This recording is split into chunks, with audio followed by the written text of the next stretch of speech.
on to be elected. I hereby call to order the Roseville Special City Council meeting for Thursday, January 22nd, 2026. To order, Mr. Trudgeon, would you call the roll, please? Councilmember Graff. Here. Councilmember Strawn. Here. Councilmember Schroeder. Here. Councilmember Bauer. Here. Mayor Rowe. Here. And with us at the dais, we have our City Attorney Rachel Tierney, who's on my right at the end of the dais, and our City Manager Pat Trudgeon, who's on my left at the other end. We have other staff and folks here who will be participating in the meeting, and we'll certainly make introductions as those folks do participate. I want to start with a little bit of background information, especially for folks who may be here at their first city council meeting. And this will be a little bit of a repeat of what I said at our last meeting, only because that was what I had available to refer to. And so I'll start by saying thank you for being here this evening and taking the time from your busy lives, primarily maybe at this point trying to keep warm, to engage in local decision making in your community. For a lot of you, this may be your first time at a city council meeting, and a lot of this may be new to you. And we understand that it can be intimidating, and so we will be understanding of that through the course of the evening here. And we want to make sure that you feel as welcome to make your comments that you may want to make to the council as we can.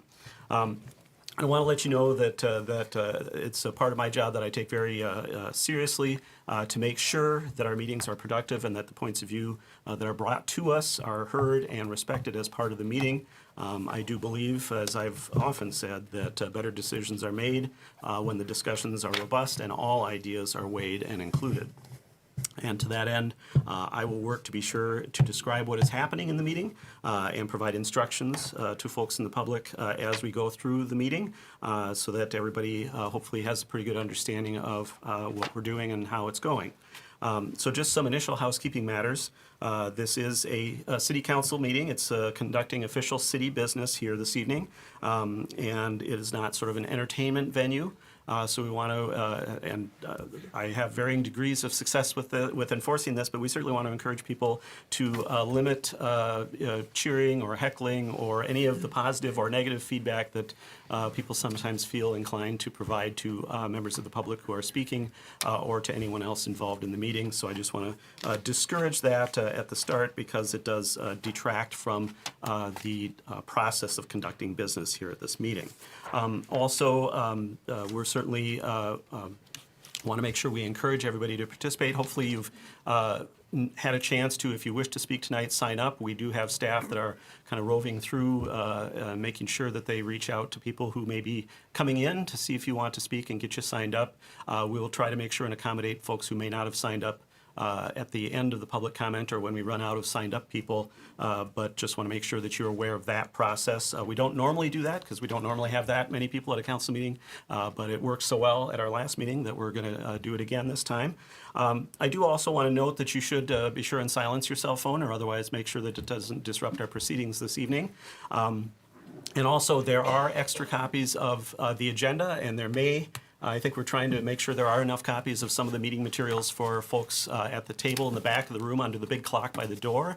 We do also have one three-ring binder with a complete set of all the materials that's there for folks to share as well, if you need to go back and refer to that if you weren't able to get your own copy of some of the meeting materials that we've got back there for folks. We only have one agenda item on the agenda this evening, so it should be pretty easy to follow along with the agenda, hopefully. With that, I believe that is sort of the initial item. I do also want to note that as part of the admonition about sort of the cheering and heckling part of it, if you brought any kind of noisemaker with you this evening and were planning on using it, we really discourage you from doing that, not the least of which because it is disruptive, but also there may be people in the room for whom that is not a good thing to have happen. They can be concerned about the noise, they can be concerned about the sound being made, and so we do want to be respectful of everybody who's here this evening in that regard as well. So with that, we do always start our meetings with the Pledge of Allegiance, so we'll ask folks to stand if you're able for the pledge. I pledge allegiance to the flag of the United States of America and to the republic for which it stands, one nation, under God, indivisible, with liberty and justice for all.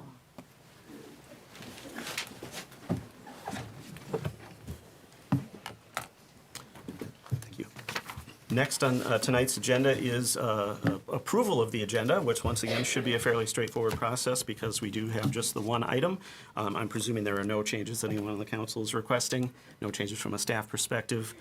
Is there a motion to approve tonight's agenda? Second. It's been moved by Councilmember Groff, seconded by Councilmember Schroeder to approve the agenda.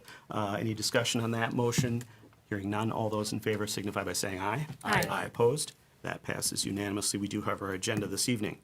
Because this is a special meeting and we're only permitted by state law to cover the topic of the meeting, the general public comment portion of the meeting will not be undertaken this evening. That would be comment on items that are not on this evening's agenda. Certainly every other meeting that we have that's a regularly scheduled meeting, we do provide that opportunity at the start of each meeting. I'm sure most everybody here is here to comment on the agenda item, and so we'll have the opportunity to do that as the agenda item comes up in just a few moments here. So with that, I would talk a little bit about the process of an agenda item, because at our last meeting, we did the public comment, as I mentioned at the very beginning, as part of the general public comment, because we didn't have a specific agenda item to take action on this topic at our last meeting. Because that is the topic of this meeting, we will do the public comment as part of the agenda item, and it works a little bit differently than maybe what folks who were here last time might be familiar with, and that is that we begin with a presentation of the information from the staff, and then there's an opportunity for questions and answers between staff, maybe our attorney, maybe other staff, and the council. And once that process is completed, then we open it up for public comment, and then we proceed, once the comment is done, to the consideration of various items that are before the council this evening. So it will be receive the presentation, answer questions from the council, back and forth with staff and others that are like our attorney, and then the public comment, and then consideration of the requested actions by the council. So with that, we'll begin agenda item 7A with Mr. Trudgeon, who I believe is going to the table to make his presentation. All right.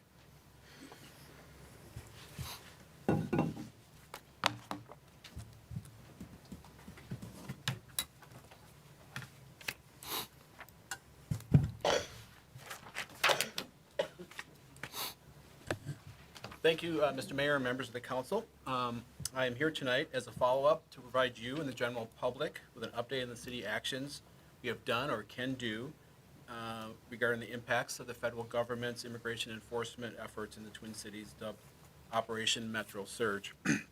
As been reported in the media, there are several thousand federal agents assigned to Minnesota to conduct immigration enforcement. Concerns have been raised regarding the tactics and actions of federal immigration enforcement officers through media reports, social media videos, and in-person reporting of due process violations, racial profiling, the wearing of masks, and no-name identification on the uniforms of federal immigration enforcement agents. The actions by the federal immigration enforcement agents have motivated many in Roseville and in Minnesota to come forward and demand that civil rights and the Constitution be respected and adhered to. To that point, last Monday night, on January 12th, we had a crowd between 300 to 350 people here at City Hall and provided us with 4 hours of public testimony on sharing their experiences of the federal immigration enforcement officials with federal immigration enforcement officials, and to express their strong demand that the city of Roseville take action to stop the current immigration enforcement tactics and actions occurring here in Roseville. First of all, I want to thank the community for coming forward and expressing their concern and anger about what's currently occurring. I know both the city council and the staff appreciate that everyone felt safe to come here and express those opinions, and also trust that the city will take some action regarding the current events. After the testimony was completed, the city council directed staff to bring back policy considerations around what Councilmember Bauer, Councilmember Strawn, and the public petition received on January 12th advocated the city to do. One note I would say before I turn to the presentation, the city of Roseville, like other cities in Minnesota, are really struggling to find a way to make meaningful impact on what is happening out there. As we see events happening in Minneapolis and St. Paul, and the challenges that they are having to try to prevent those things from happening, we are struggling with the same thing. As I talk to my colleagues, every city is trying to find a way and how they can impact for a positive way in what's happening out there, and there are unfortunately limitations. Federal law and authority supersedes the power of cities and to hold the federal government accountable to our community standards and expectations. Therefore, while local action is very important, and we'll talk about some items that we can take tonight, we need to understand there are limits to what the city can do to force meaningful and positive changes, especially in the moment when this is happening. We need to continue to look to our state and federal officials and demand them to implement changes as it relates to the current tactics and actions being used by the federal immigration officials. The staff report that's included as part of the agenda reviews the actions that you all asked me to and staff to analyze. Staff has analyzed each of those items and is listed in the staff report. I know that City Council has reviewed those materials thoroughly, and I imagine most of the public has too, so certainly the report speaks for itself. For my presentation tonight, I'm not going to go line by line through the report. Certainly we can have a conversation about anything that's in there. However, I looked to really summarize the actions the City Council and the city has taken so far, clarify what we can and can't do under current law, and then discuss specific actions we can take tonight. So let's first turn to the action of the things that we have done since January 12th. One of the first things we did do was review our current Roseville Police Department policies. We started off by reviewing the long-standing policy of the Roseville Police Department regarding immigration matters. That policy, last updated in 2017, states that immigration enforcement is done at the federal level and not at the local level. As a result, Roseville police do not inquire about a person's immigration status unless it's directly related to a criminal investigation. Since last Monday, staff and the city attorney have reviewed the policy language and updated the policy to clarify for both our officers and the public on how the department will respond to calls regarding immigration matters. Specifically, the updated policy continues to state that the police department employees will not participate in immigration enforcement and not inquire about a person's immigration status unless it is directly related to a criminal investigation. The updated policy also clarifies that the Roseville Police Department will, if called, take action to ensure that public safety for everyone is maintained during an immigration enforcement activity. Today, we submitted an updated policy to the council to make it clear that the police department will take action, if needed, to ensure the safety of the observers and protesters at location where immigration enforcement efforts are occurring. That copy should be at the dais, and it should be also on the online packet. The changes that we made, just to clarify that protection of the observers and the protesters and the public, is highlighted in yellow in that updated policy. We also reviewed and updated the uniform policy, Policy 1017, to make it clear that it is the policy of the Roseville Police Department, as it always has been, that its officers remain identified when carrying out their duties, and therefore, Roseville police officers will not be using facial covering intended to hide or conceal their officer identity unless special circumstances exist, such as undercover activity, inclement weather, such as what we're facing today, or the use of personal protective equipment.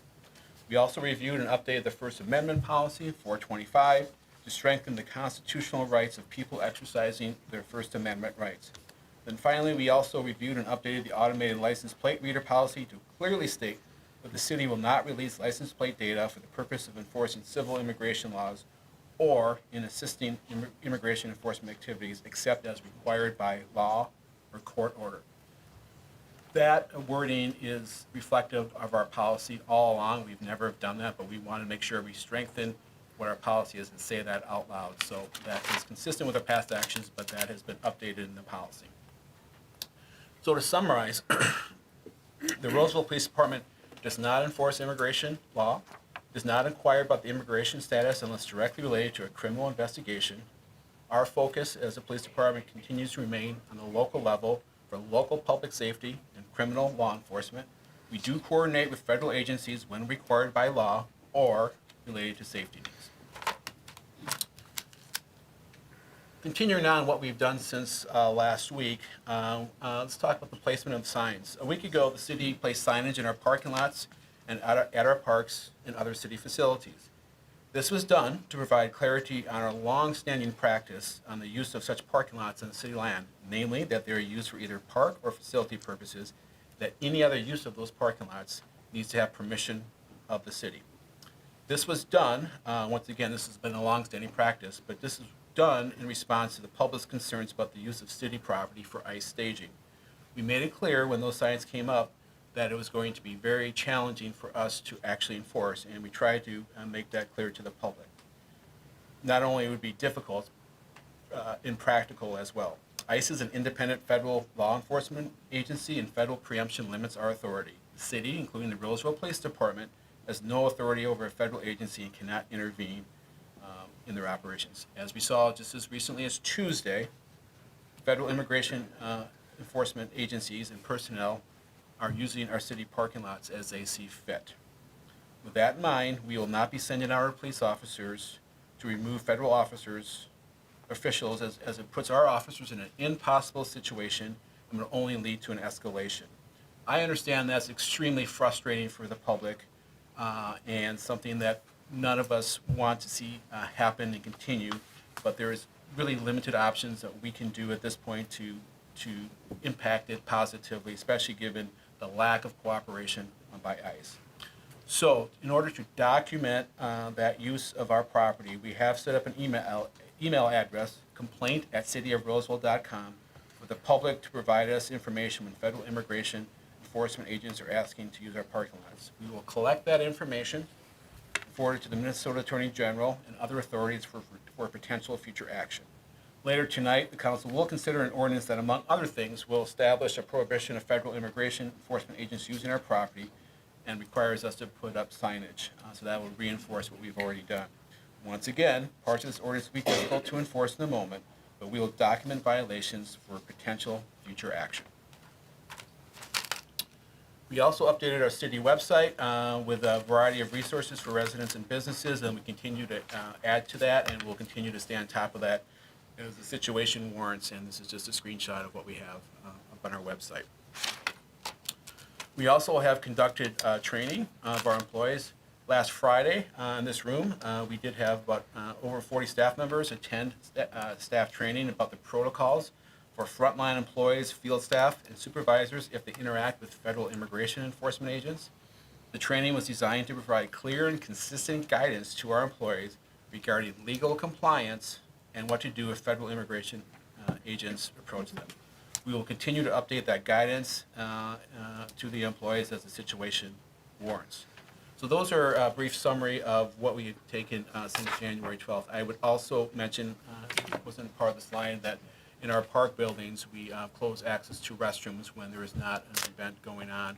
Typically, the lobbies are open throughout the day, but we have closed them when there's not an activity at those park buildings. So that's what we've done since January 12th. Let's talk a little bit more generally about what we can and can't do. As mentioned, federal authority and law prevents us from doing a lot to stop what is going on now, but we've identified some things that we can do. And many of these things I just went over. One of the things we can do is adopt an ordinance governing use of city-owned property and resources. We can set internal policies for employees and departments, require documentation and transparency around our interactions with federal immigration enforcement officials, have staff training around interaction with federal immigration officials. So as I mentioned, we've done a lot of these already, and we'll be considering an ordinance later tonight to put that into the city code a little bit more firmly. Some things that we can't do is prohibit federal agencies from operating within the city limits. I know we heard a lot that the public does not want ICE to operate in the city of Roseville. We just can't materially impact that at all. Federal agencies have the authority to do that. We also can't interfere with lawful federal enforcement actions. We can't direct police to violate state or federal law. We also can't create policies that conflict with Minnesota statutes or federal requirements. Some more legal and practical considerations. The Roseville Police Department is not being notified about immigration and custom enforcement agents or plans in our community. So we're in the dark just as everybody else. I take solace to know there are a lot of people in the community that are self-organizing, that are paying attention to what is happening and are rallying to where these events are happening to make sure people are notified. But we're in the dark. We are not notified pre or post, and our challenges to get any information what's occurring here has been kind of frustrating on our part. As I mentioned, a constraint is the federal preemption limits local authority. There's also a huge disparity between the personnel and resources of ICE that's here presently in Minnesota versus the city of Roseville. there's really not a practical or safe mean for us to enforce local restrictions in real time as it's happening. I know that frustrates a lot of people, but that is the reality. There's always going to be an elevated risk of escalation if we don't have meaningful enforcement leverage. The identification requirements and enforcement actions are governed by the federal and state law. And we do have a risk of litigation coming back to us or the loss of federal funding, and I'll talk about that in a little bit. So let's talk about what we can maybe do here tonight. We have drafted a use of city resources ordinance. The ordinance clarifies how the city resources may or may not be used for immigration enforcement. It also states that city buildings, facilities, and land may not be used to support federal immigration enforcement activities unless legally required. It limits the use of city staff and services for immigration enforcement. City employees may not assist with federal immigration enforcement activities beyond what is required by law or necessary for public safety. Limits access to city data and information by stating that city data, records, and information may not be shared for immigration enforcement purposes unless required by law. It also limits the use of city equipment and resources by stating that city vehicles, equipment, technology, and funding may not be used to support federal immigration enforcement activities. It also requires documentation of staff interaction with federal immigration officials, and also indicates that the interactions must be reported to the city manager so I can disseminate that out to the council and the public. That's in a nutshell of what the ordinance does. We also have two other things that we're asking for potential action here tonight. One thing is a resolution affirming the lawful and appropriate use of city resources. This is really a supporting document of the ordinance and kind of the why we are doing the ordinance. It's kind of the legislative intent of why we are doing the ordinance. It talks about our community. It talks about the right for the federal government to do immigration enforcement. It talks about the tactics and actions that the ICE and other federal agencies are conducting currently right now, and as a result about our clarification and our direction regarding the use of city resources. This is not necessarily necessary to pass, but I would suggest passing this as it does support the ordinance document and articulates why we are passing such an ordinance. We also are asking for the council to consider approving the updated policy about immigration matters, policy 413. As you know, in 2017, the City Council passed a resolution stating that that policy can only be changed with City Council approval. And so we are asking for official approval of that revised policy here tonight. There may be some other considerations you want to have discussions tonight. May want to talk about whether or not there should be a city statement released on behalf of the city. Unfortunately, how City Councils and local government works, it's very clunky to speak with one voice and try to figure out that wordsmithing at a meeting. So one suggestion would be, if we want to do something, task the city manager and the mayor to work on some drafting that we can circulate and look to get out, if that's something you want to do. We also heard some interest about the state of Minnesota lawsuit regarding against the federal government regarding what's happening here. As of now, the city attorney and her colleagues are researching what possibilities there are for a city such as Roseville to join if you choose to. I would point out that the lawsuit does cover all cities in the state of Minnesota, so it's not needed to be joined as part of that lawsuit, but that's something that may or may not be a possibility, and I'm not sure we have any information to share directly tonight on how that would work if you want to do that, but we'd like to get an indication of where you want to go with that. Then let me get close to wrapping up here. Just want to talk about the funding and other risk considerations. Any action that we take here tonight, as we have seen in recent times, there often is a reaction to that. So I think the council and the public should be clear-eyed about any action taken tonight may or may not lead to impacts on the city of Roseville. And it's really hard to quantify, and I cannot put a percentage on that.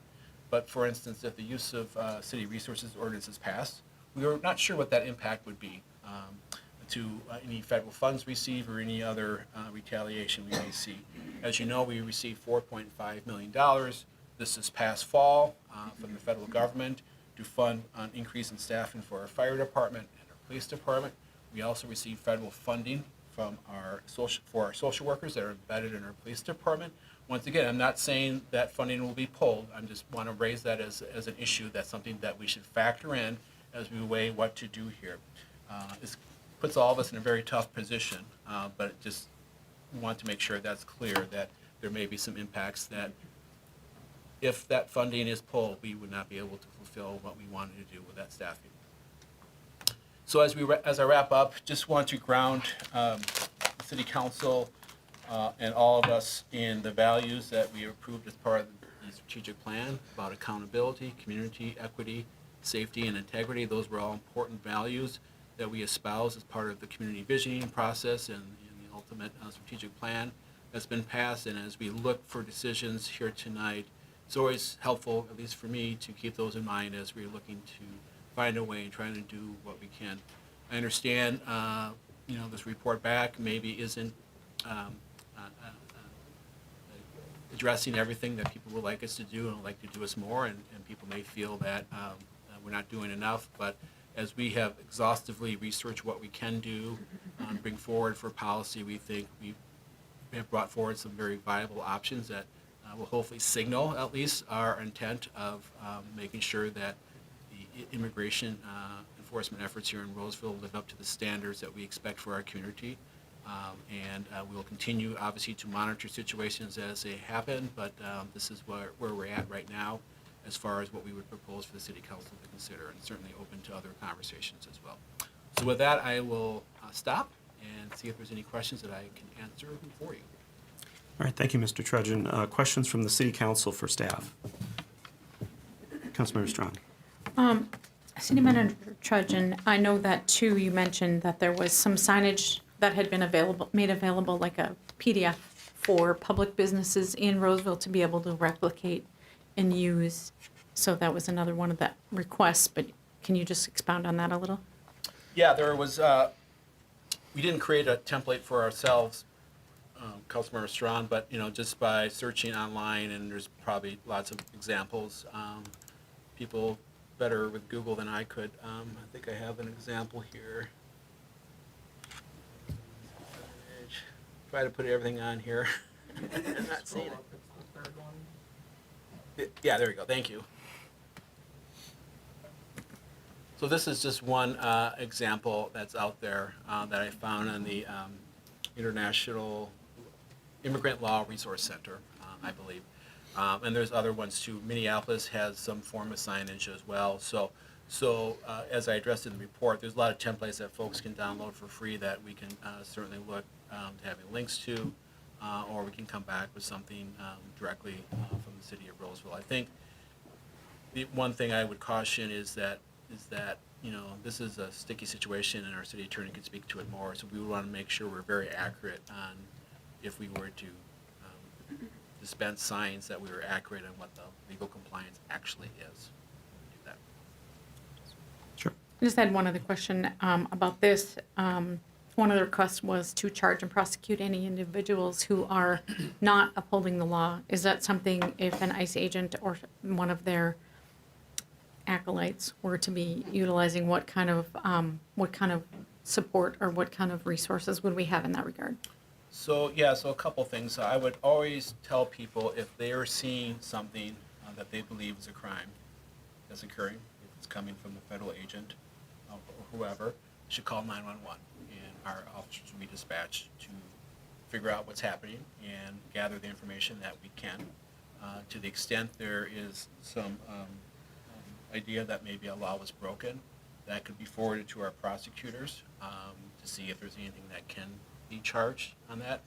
I think the reality is very challenging, as oftentimes when we investigate, we get people's names and we get more situations, or situational detail on that, and that might be hard in the moment as things seem to happen very quickly. I would also mention County Attorney Choi has set up a process for a critical incident, such as a shooting, for a process for local law enforcement agencies here in Ramsey County to follow, to send forward the information. So there are some protocol in place. I'm not familiar with all the details and the ins and outs of that, but so there are ways for those things to be brought forward. Whether they're ultimately successful in prosecution, we can't say, but we can certainly facilitate the best we can in gathering the information when there's an observed crime, and turn it over to the prosecuting attorneys and see what can be done with that. Thank you. Any other questions for staff? Councilmember Bauer. Thank you for all the work on this. When I brought forward this request, the use of city property, this is exactly what I was looking for. So I really appreciate that work. I was wondering if you could clarify, has there been any asks from at the county level, or the state level of the city of Roseville as far as assistance or plans or changes or anything that we should do differently? Councilmember Bauer, nothing that's coming to mind. Obviously, we're all talking, especially here in Ramsey County, about what every city's doing and talking to the county administrator and too, and what they're trying to do. I think everybody is running into roadblocks on what they can do within their authority. So I think we're all bouncing ideas. So beyond what County Attorney Choi has been setting up, I haven't heard of any other actionable things that are happening per se. In the county and in other cities, I think every city is trying to figure out where their proper role is and what they can do to impact what is happening out there. Follow. And then just one follow-up with that. I agree with that. Looking at what other cities are doing, I think we're kind of out ahead of this compared to a lot of other cities as far as putting it into ordinance. We were well ahead of this already with our 2017 413 policy with police and immigration, which really served us well to this point. But yeah, I have not seen other cities doing more than what this is. I know some other cities have really only updated their use of city resources, data, and whatnot, just as we are. Other questions for staff? Councilmember Schroeder. Yes, again, thank you for all of this, and thank everyone for their input, the emails and calls we've been getting. We appreciate that input. I did want to ask if people wanted to, and again, like you said, the city's fairly limited what we can do, but if, say, people wanted to maybe reach out to county or state or go higher up to express their concerns, where would they find that information to be able to send that information on? I know we've talked about it. I'm not sure if it's actually on the website, but we wanted to provide contact information for our elected state and federal officials so people can easily contact them through email or a phone call. So I know we're talking about it. I'm not sure if it's actually up on the website, but they can certainly come to our website and look for that information to reach out directly to those offices. Great, thank you. Right, other questions? I did have, just to add a couple of things to what has been said so far. And I appreciate the city manager mentioning that if people see things, this applies today and what we're talking about here, but it applies more broadly as well. Anytime people see something that doesn't look right or that is suspicious or that could be an indication of crime happening, always err on the side of calling 911. It should not be something where you should feel embarrassed if you were wrong about something. If that's for the police to figure out when they respond, and so it's really important that any time that you see something going on that looks suspicious or feels wrong, or could be a potential danger to your neighborhood or to businesses that you see, that you are comfortable to call 911, because nobody is going to come to you and say, well, you made a mistake and shame on you, don't ever call 911 again. That's not what it's there for. So I want to emphasize that. But it's especially true in these cases as well. I know the question came up in our last meeting about, well, will the city enforce rules about things like reckless driving and speeding? And I haven't firmly consulted with the chief on this, but I have my suspicions that if the Roseville Police Department has any way to know or understand that it is a law enforcement activity, then probably not. However, if there's not markings on vehicles, there's no indication of that it would be law enforcement activity. If somebody calls 911 and says, "Hey, this person in front of me is speeding or driving recklessly," or somebody went, X miles an hour down County Road B, it's going to be dispatched and it's going to be responded to, and once again, it'll be sorted out at that point. So people shouldn't feel like they shouldn't call 911 in those instances. And just to the reference to County Attorney Choi. That specifically is related to the use of force incidents, like we very unfortunately had in Minneapolis now a couple of weeks ago, where there are fatalities. The county has got an agreement with the Bureau of Criminal Bureau of Criminal Apprehension at the state to be involved in investigations. Local law enforcement agencies are usually the first responders in those situations and have responsibilities. Basically, the advice is to treat them as any other situation like that, gather information, secure the evidence, secure the site, and that sort of thing. And then there's the cooperation amongst the county attorney's office, the BCA, and the local agencies to try to undertake an investigation. And as we've seen, there can be some challenges related to that. But the idea is that there's plans in place ahead of time to attempt to try to do what we would always do in those situations as agencies in the county. So I did want to just add a little bit of clarity to that. And then, very briefly, I know there was a lot of calls over the last several days to either do an emergency declaration or call an emergency meeting and take actions more quickly. And part of that role falls on my shoulders, and I just wanted to note that certainly that was something that I considered. I consulted with our staff, a little bit with the attorney on it as well. There are circumstances where it's very appropriate to do. It is usually done primarily to provide the opportunity to avail ourselves of state and federal assistance in cases of disasters and that sort of thing. There are some limited things that we can do in an emergency situation. Other than that, but in the weighing of that, knowing that we had this meeting coming up this evening as a special meeting, I did ultimately conclude that there wasn't enough to be gained by doing the emergency declaration that we couldn't address with this discussion this evening. And so that was part of my consideration there. Although I was looking at things that were maybe more, one of the challenges we have, for instance, with the parking lot enforcement is knowing who's there and the fact that people in the public want to use those parking lots. And we're trying to keep life as normal for people in our community as we can in terms of being able to avail themselves of our amenities in the community. And so, it seemed that the only effective way to do enforcement of the parking lot matter might be to not let anybody park in the parking lots. And that just seemed to be maybe at this point a step too far. But I think we still hold that as one of the tools in our toolkit if we need to see that. And just as a side note, totally unrelated to that discussion, of course, in times of great stress and anxiety, a wonderful way to deal with that is to perhaps have a number of your friends and you get together and drive to a park and use the park facilities. It's a great way to deal with stress and help with all of the things that we're dealing with in our lives today. So, like I said, unrelated to the prior discussion, but just wanted to put that thought out there. Other questions for staff? All right. Anything that we didn't cover that was sort of brought up in the previous meeting that we wanted to make sure and address as part of our conversation prior to the public comment? No, I believe staff covered what we had brought up in the last meeting and in the agenda item. All right. Councilmember Strawn. I'd just like to point out that as hard as it is for city police to respond in real time, it's even harder for city council members to respond in real time. So phone calls and emails and pictures, while are helpful to know, we also lack that enforcement capability.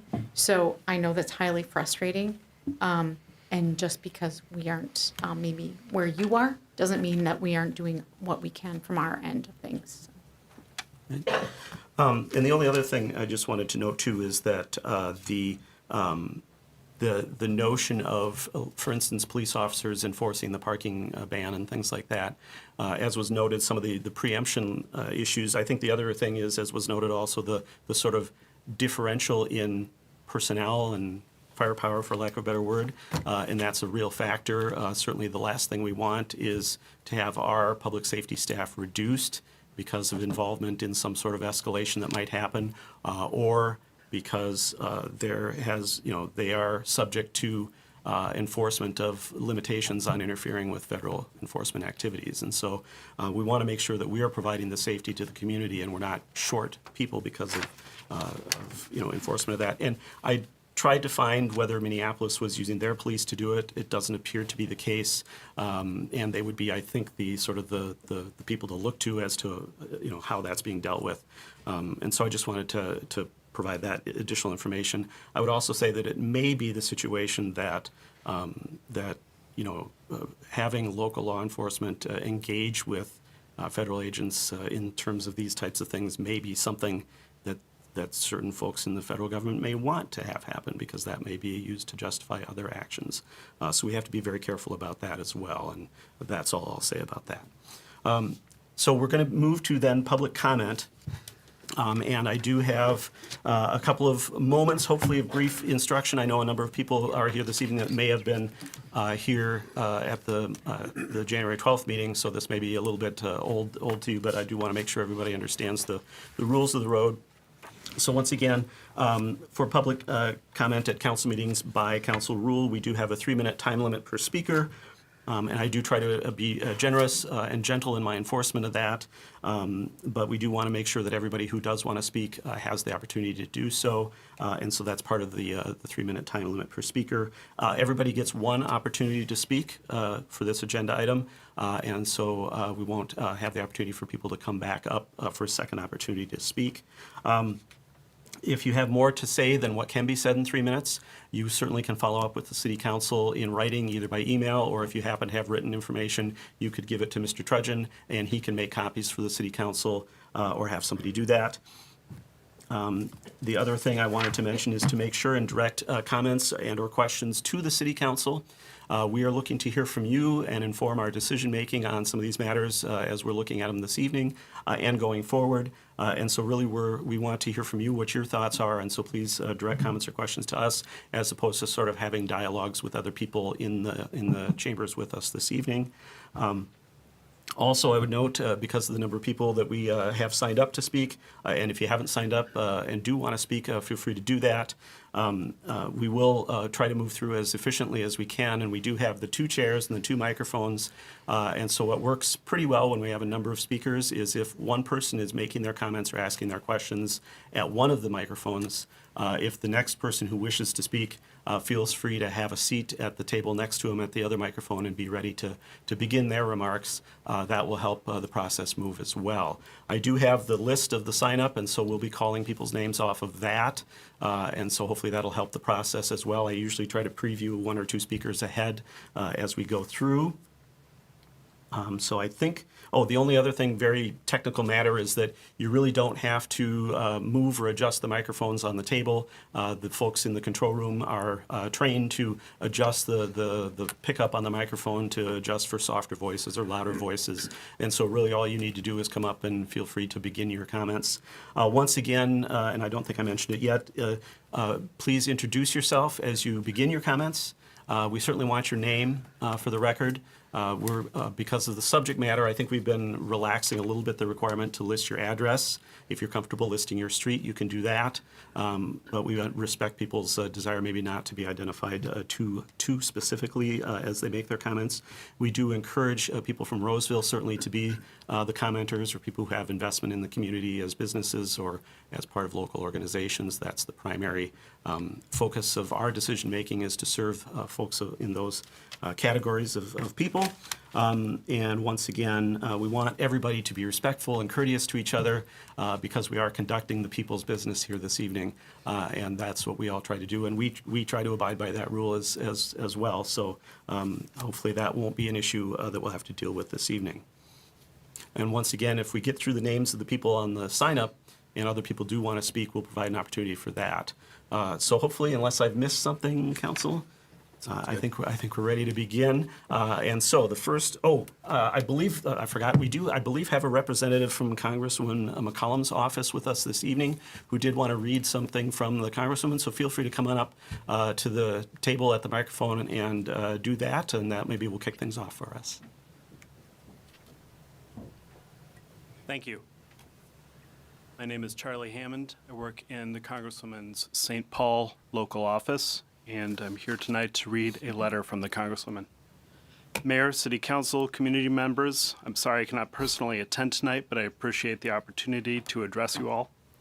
In Congress, I swear an oath to support and defend the Constitution of the United States against all enemies, foreign and domestic. Right now, our democracy is being tested daily by the illegal actions of the Trump administration that are threatening the cornerstones of our freedom. That's why we all have a duty as Minnesotans and as Americans to speak out to defend the civil rights of all, document brutality against our neighbors, protect the rule of law, and preserve our democracy today and for future generations. I refuse to vote for any funding for the Department of Homeland Security while the constitutional rights of Minnesotans are being violated.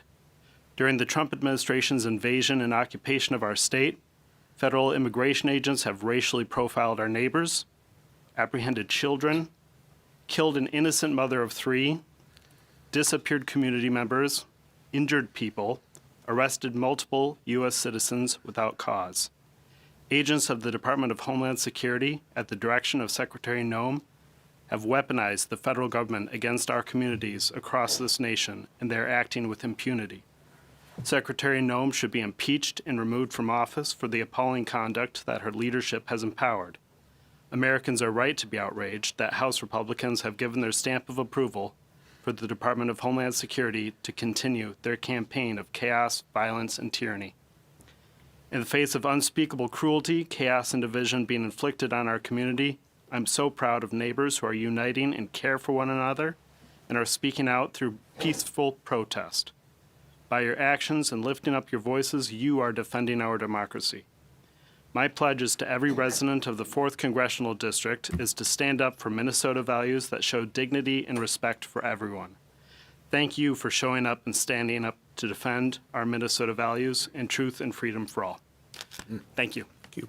Could you give them information in case anyone here would like to Contact the contact office. you? Yes, I'm going to be here for a little while taking notes if anyone would like to grab me and go in the hall. As long as it's not a distraction to the proceedings of the meeting, of course.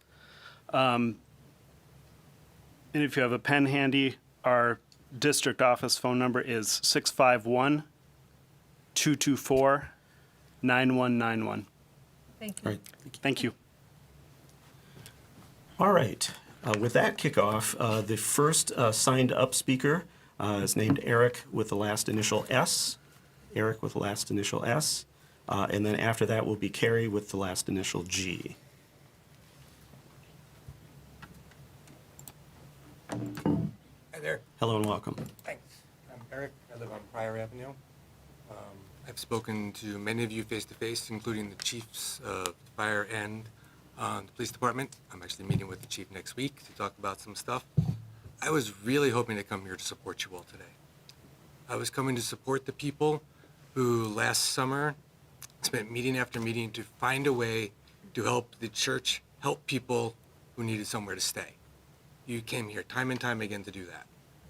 This time, you are literally here to vote on whether or not to put up a sign. That is what is done. That is what you are here to vote on. That is it. Nothing else. There has been nothing else given to you. This is showing again and again that when it comes to asking our city manager what to do, it is always to back the people who have the weapons. They've done this before. During 2020, you guys voted in an emergency meeting to give money to other counties so they can build a slippery wall around their cops. That's what you all voted for. Well, some of you weren't on, some of you weren't here. Strahan, you were not here at the time, or you did not vote for it. You were not here, but Mayor Wayne Groff, person who I've voted for multiple times, who I've spoken with, you are now here to vote to choose to do this. You continuously, at least 4 times in this meeting, talked about what happens in a parking lot. I live down the street from the old Fairview Community Center. ICE was there the other morning at 4:30 getting stuff ready. If I had called you up, if I had called up the police department, and if this question is able to be answered rather than just heard, let me know. If I had called up and said at 4:30 in the morning, there was a group of 16-year-olds sitting in there drinking in that parking lot making a boatload of noise, the cops would have been there in 15 seconds and gotten rid of them. But if I was to call up and say, hey, there's a whole bunch of people in there with automatic rifles LARPing their asses off in the parking lot, what are you going to do about it?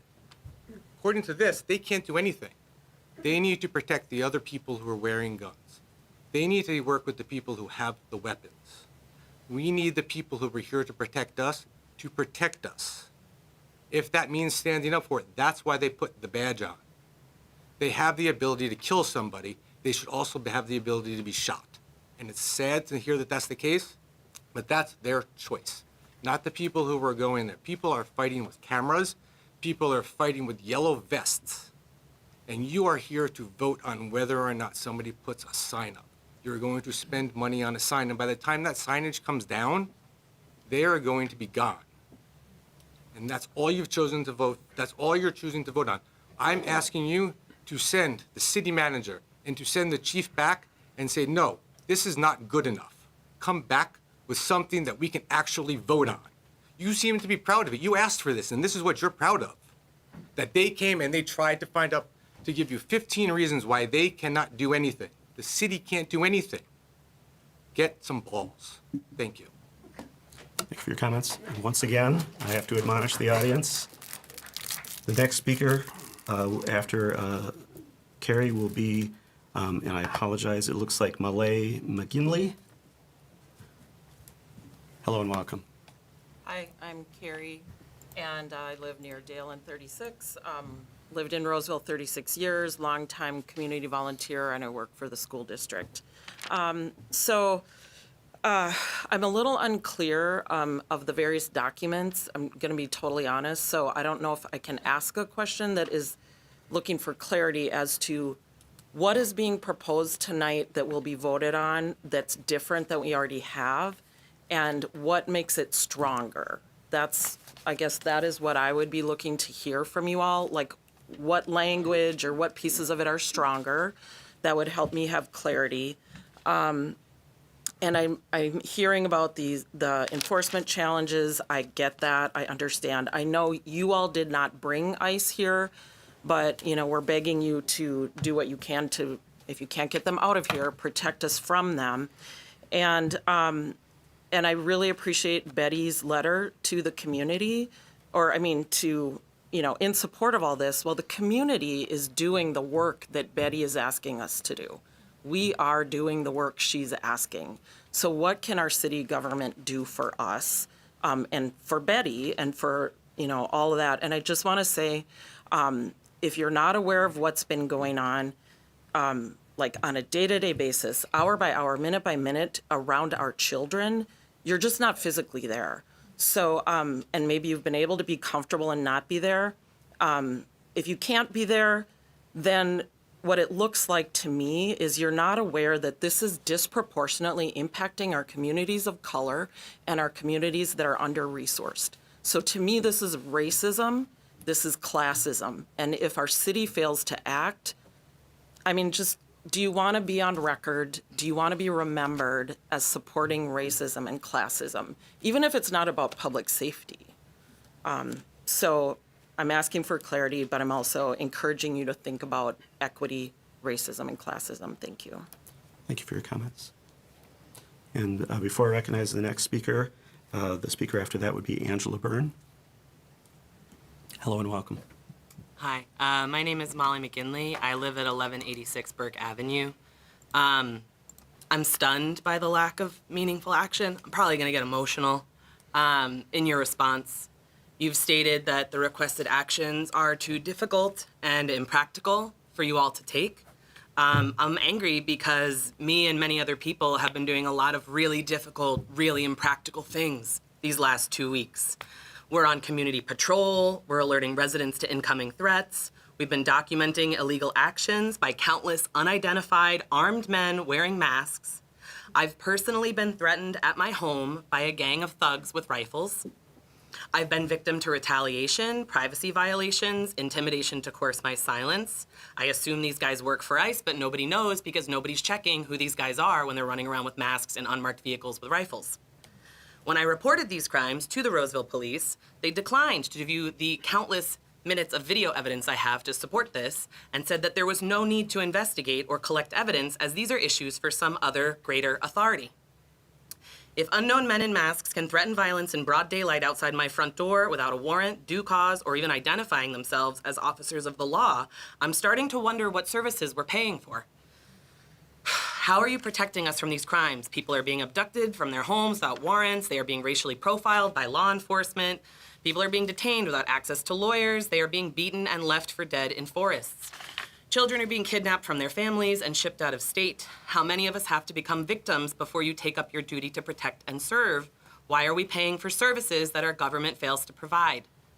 Last meeting, you all presented a memorandum advising city officials on how they should engage with ICE. In 5 pages, the words protect and serve each appeared 5 times. Never once did they ever refer to protecting citizens or serving public good. All 10 mentions of your civic duties referred to protecting and serving the government. City employees were advised to protect the company and serve by complying with ICE. Who do these systems serve when there's no mention of protecting us? Here are some things that are non-escalating that I do think you can do, even if they might be difficult and seem impractical. You can instruct police to stop and ask the masked men with guns who they are and ask them not to congregate in our parks, even if you choose not to arrest them. You can instruct police to tell ICE agents they are breaking local law by staging military operations in the places where our children play. You can instruct them to write tickets for failure to comply. You can pass a law that states all law enforcement must show their faces and self-identify, and then pursue the legal battles such new laws will involve. You can stop deferring to higher authorities that have proven to be anything but great. You can empower police to stand beside us, your citizens, as we express our freedoms of speech. You can facilitate public oversight hearings, even if you cannot force the feds to appear for them. You can instruct police to investigate ICE agents' crimes as reported by your citizens. You can make phone calls and request federal cooperation. They may deny you, but your efforts matter. When the battle is uphill and each step is harder than the last, it's together that the collective efforts will make or break us. To the community of people who've taken all the risks and made the sacrifices for our neighbors when the government has not, I'm honored to be amongst people with passions such as ours. I know we'll come together. To the council, I ask you to take action or admit that your systems cannot simply do the job, in which case we need to have a discussion that will ensure how this government changes to serve its people rather than to protect itself. Thank you for your time. Thank you for your comments. All right, and before I recognize the next speaker, the speaker after that would be Eric Noren, I believe. Hello and welcome. Thank you. Angela Byrne, 15-year Roseville resident. The last time I was here, I spoke very quickly. That's how I tend to speak. But I also had a lot of receipts to cover. Tonight, I'm really, really tired. So this time, I'm here to hold space for us on this side of the dais. Do you guys know that ICE was at Little Canada Elementary again this morning? Do you know what the other hotspots are in our city? Did you door knock any of those areas during your campaigns? Because your constituents do. We have. We're there. And they have had observers on site within minutes of reports. This community has stood up and showed out. I wake up to hundreds of signal messages every morning from everyone that has been working, even overnight. I have thousands of messages by the end of the day when I get done working at my school. There are people in high-vis vests and whistles that are literally standing between your constituents and being disappeared by armed, angry paramilitary goons. All hours of the day and night. They are also working full-time jobs. They are parenting school-aged children. And they're still doing this work. The amount of anger, fear, worry, uncertainty, and terror that your constituents are carrying right now are going to scar us and change us forever.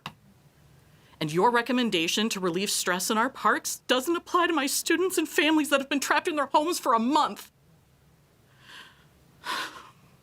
This community has been asking, recommending, and begging that you care about human rights for at least 10 years. This issue is so much deeper than what we do against ICE right now. I wish I could get you all to understand that if you don't have anything at personal stake, if you have not witnessed any of this, if you do not know anyone that is personally affected by this, if you are not getting hit by the stones that are being thrown at us by the federal government, you are not standing close enough to your constituents that are directly affected by this oppression. I'm going to just sit, I have about 30 seconds left, and I'm going to sit here and hold that space because I have done nothing but cry and panic and try to pull myself together for my students that I have not seen in over a month. And I think they deserve some space here tonight because they can't leave their homes to be here to talk to you tonight. They cannot be here. They cannot leave their homes. They can barely open the doors to get the grocery deliveries that we are bringing them. That is what is at stake. So regardless of what you do tonight, you don't deserve us. This city is incredible, and we deserve better. Thank you. Thank you for your comments. Right, and once again, the next speaker is Eric Noren. The speaker after that is Dan Hoyer, I believe, or Heller. All right, is Eric Noren here? No. Okay, all right. Dan, I'm sorry, I already, Hoyer, thank you. And then after that would be Jamie Jo Ebert. Hello and welcome.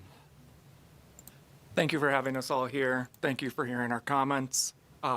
As you already stated, my name is Dan Hoyer. As I stated 10 days ago, Roseville is my home. Roseville has been my home my entire life. It is my parents' home. It was my grandparents' home.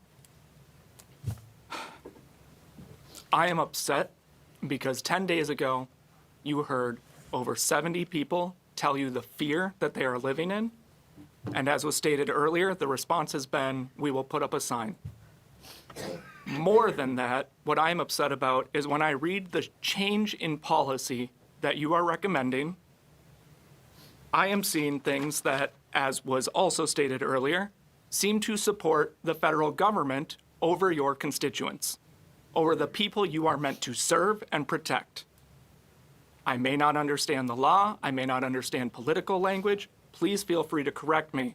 But when I see in policy 413.6, that is one of the most expanded sections in the policy proposal. Why is it that the policy felt the need to spell out authorized to assist federal immigration officers now, so it is expanded beyond ICE and made it clear that ICE is not the only group that you are willing to actively support? It also says that you are there if a situation arises where federal agents, including immigration officers, are being assaulted. That is brand new language. You are spelling out an explicit protection for the federal government, and as was stated, I see nothing in here that adds to the protections of your people, of your constituents.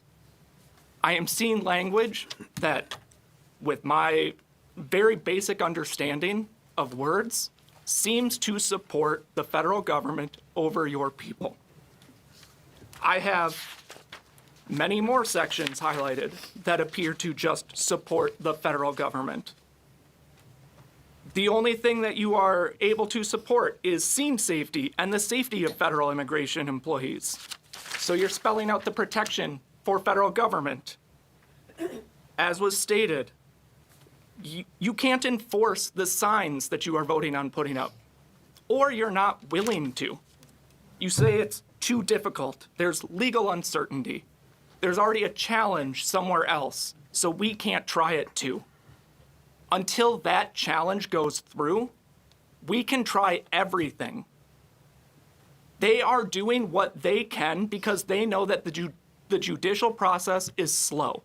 They know that challenges are slow and the impact of what they're doing will be felt, and it will not go away by the time a decision comes for the people.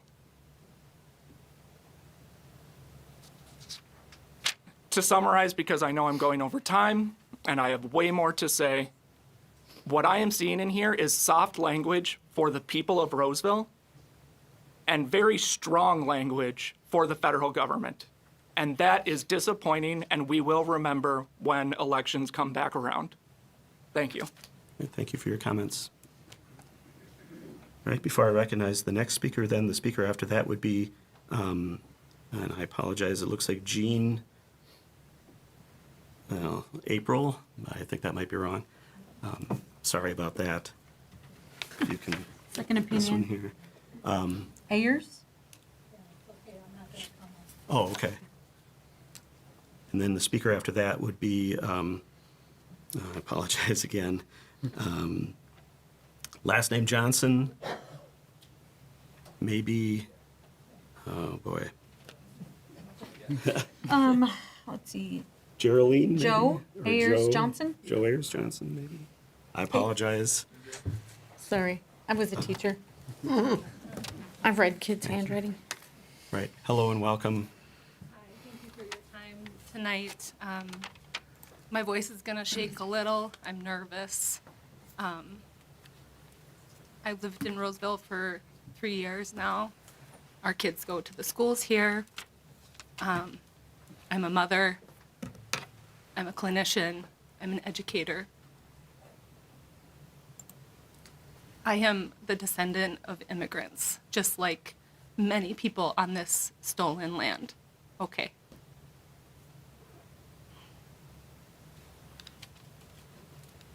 In the last meeting, you heard from worried mothers. You heard from healthcare workers. You heard from experts in the immigration field. You heard from children at the last meeting. The words of this community have spoken clearly, without confusion. We want ICE out. It is this community that needs the help, the funding, the food security, the safety to open our door and feel the warm winter sun on our faces.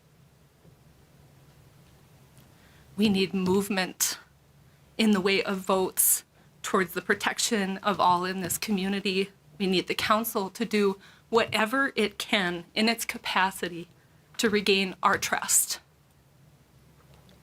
We don't want to be hearing about what cannot be done. We don't want to hear what the limitations are. We know them. We live them. You know your roles, your responsibilities, your capacity way better than we do. You know where there's space for movement, where our community can be lifted, where the resources that we have can be the most impactful to the people who are most at risk. We have elected you for this. If you cannot do it, we will vote for a council that can. Thank you. Thank you for your comments. Before I recognize the next speaker, the speaker after that would be Mimi Amalang. Hello and welcome.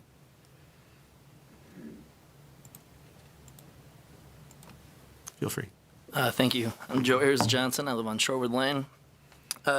This ICE invasion of Minnesota has been from the beginning a bad faith political stunt against the American people that President Trump actually views as enemies and not constituents. Has never been in any way related to fraud or targeting the worst of the worst, and has only ever been about targeting political opponents and destabilizing Minnesota communities. Our strong communities are the result of decades of intentional community building, local democracy, forward-thinking policy, strong public institutions, things that Trump and his band of loyalists and bad actors have nothing but contempt and disregard for.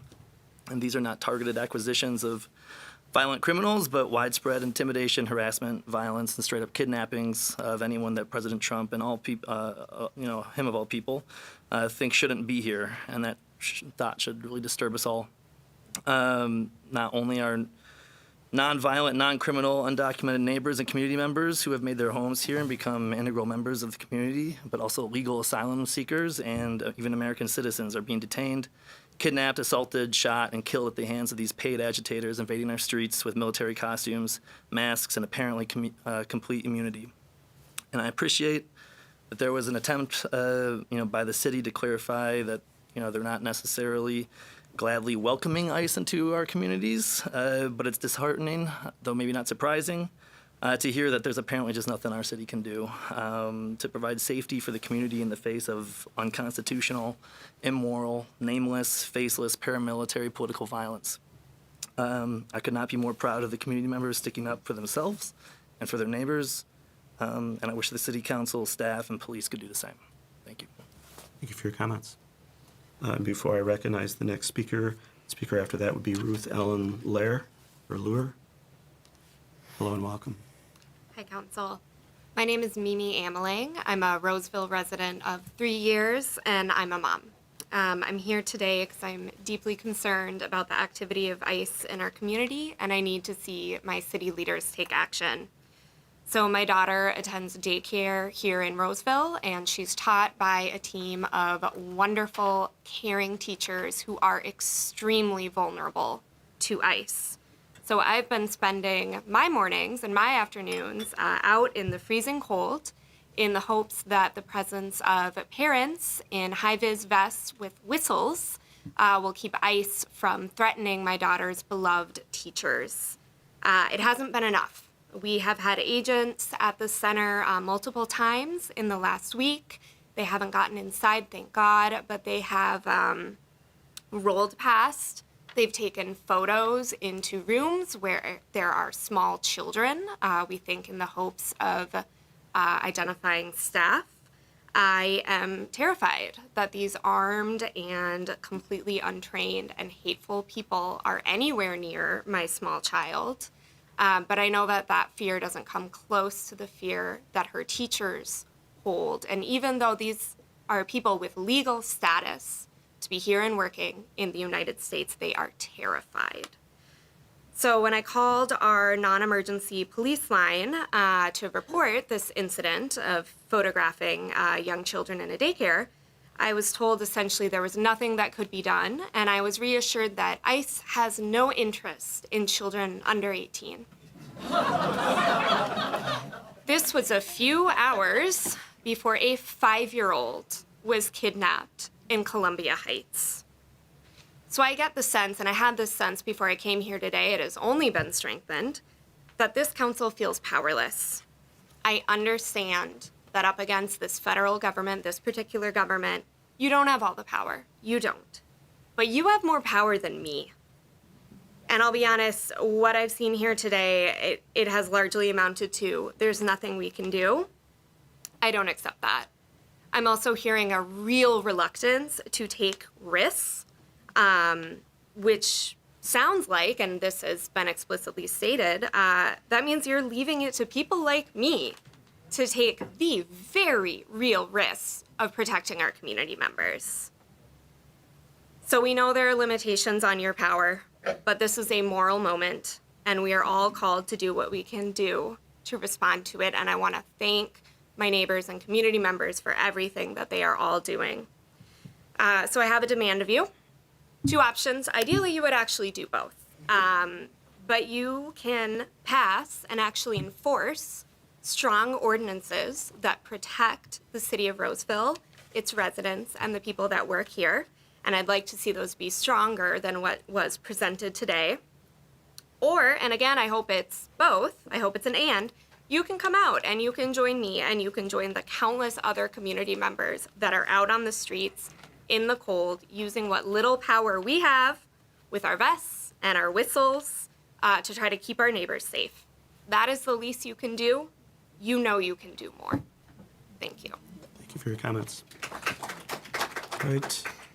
The next speaker after this one will be, I believe, Jen Demesquith, or Jen Demesquita? Okay.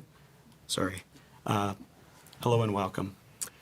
Hello, I'm Ruth Ellen Lear. I live in southeast Roseville and have for 30-plus years. I'd like to say I appreciate you taking time to listen and hear. You've taken some actions, and they are a start. But I'd like you to take more aggressive action, as others have spoken so eloquently already.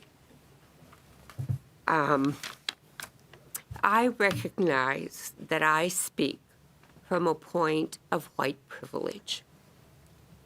And I am embarrassed and ashamed of what has happened to other Rosevilleites of other colors, whether they've lived here for a lifetime or whether they are newcomers. They are surviving, they are living and barely surviving in fear, both adults and children. I'd like you to take more assertive action, as others have stated. State publicly, as one of the recommendations is, and I'd like you to join the lawsuit with other cities and with the state against the federal government doing illegal actions, not seemingly illegal, illegal actions that are in fact depriving people of life, liberty, and the pursuit of happiness. I also think that we need to recognize that we need to identify additional resources to support the people who are being harmed, and to recognize that this harm does not last for a short time. This harm will last for a long time. And at a minimum, every 3 months for the next 2 years, to say what are we doing and what can we do better. Time, energy, money, all of it is really needed. The harm also is being done, as people have said.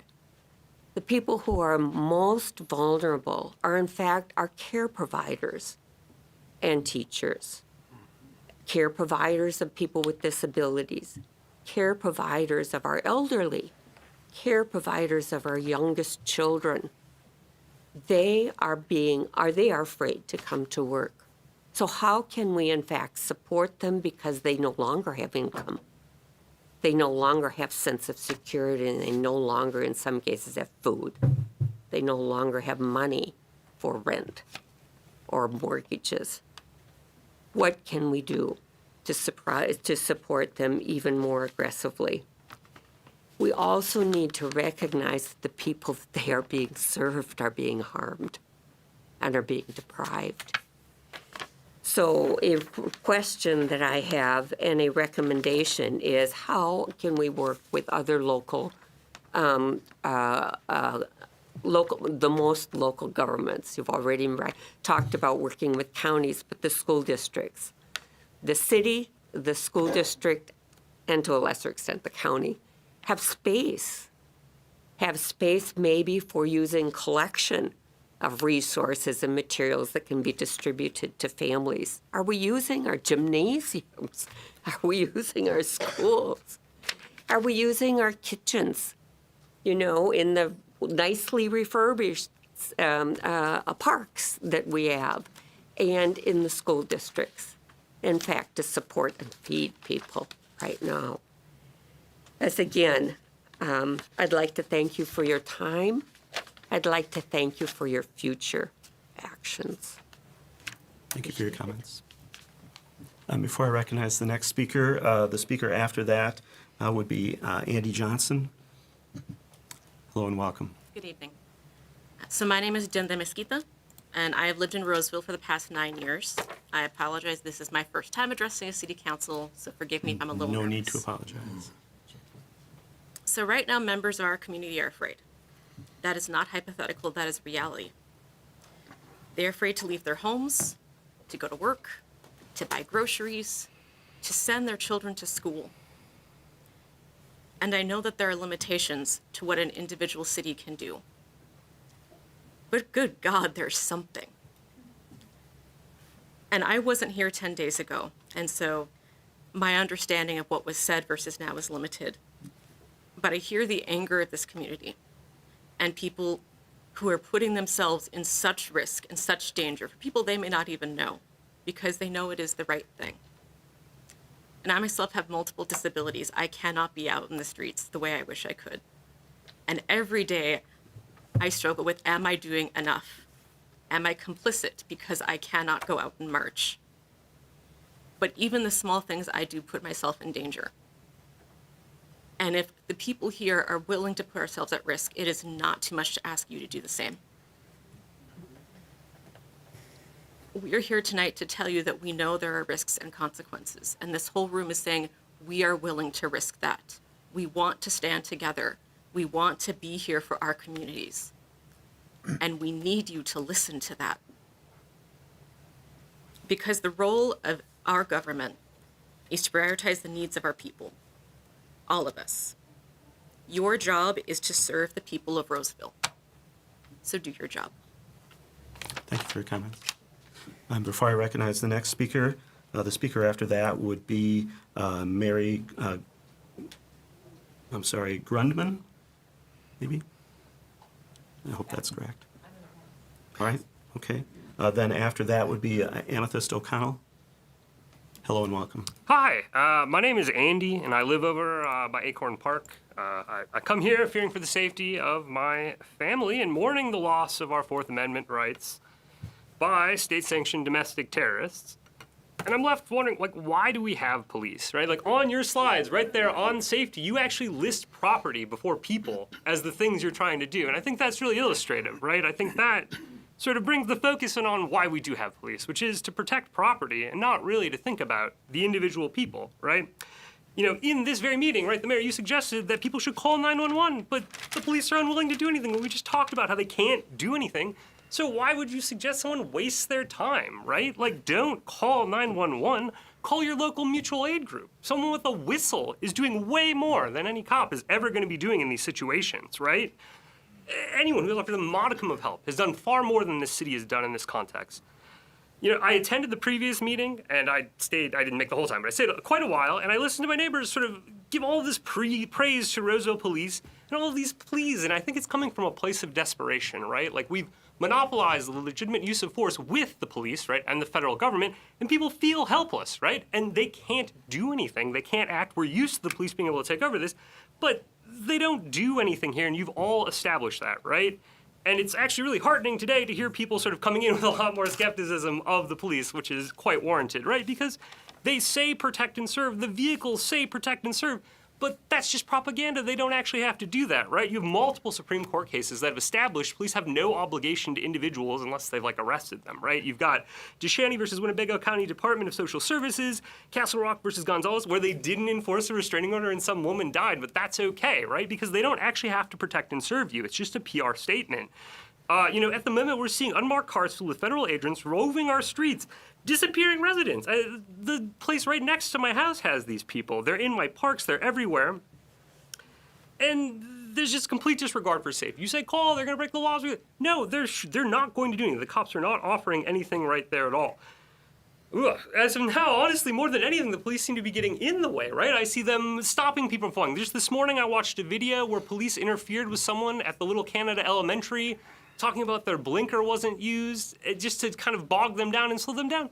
They had a dash cam of them using the blinker. The cop changed his story, right? Think about the January 8th, 2026 statement from the Fraternal Order of Police, which I think is the union many of them are in. I don't know about our cops, but anyway, some kind of Minnesota police organization. And it was titled, FOP Stands with ICE. Minnesota Fraternal Order of Police condemns rhetoric. And then it comes out against the vilification of actual villains in my community. And then it goes on to talk about citizens being given the presumption of innocence. No, they're not. We don't have a Fourth Amendment anymore. It's not worth the paper it's printed on. Roseville Police Department makes up 36% of the 2025 tax levy.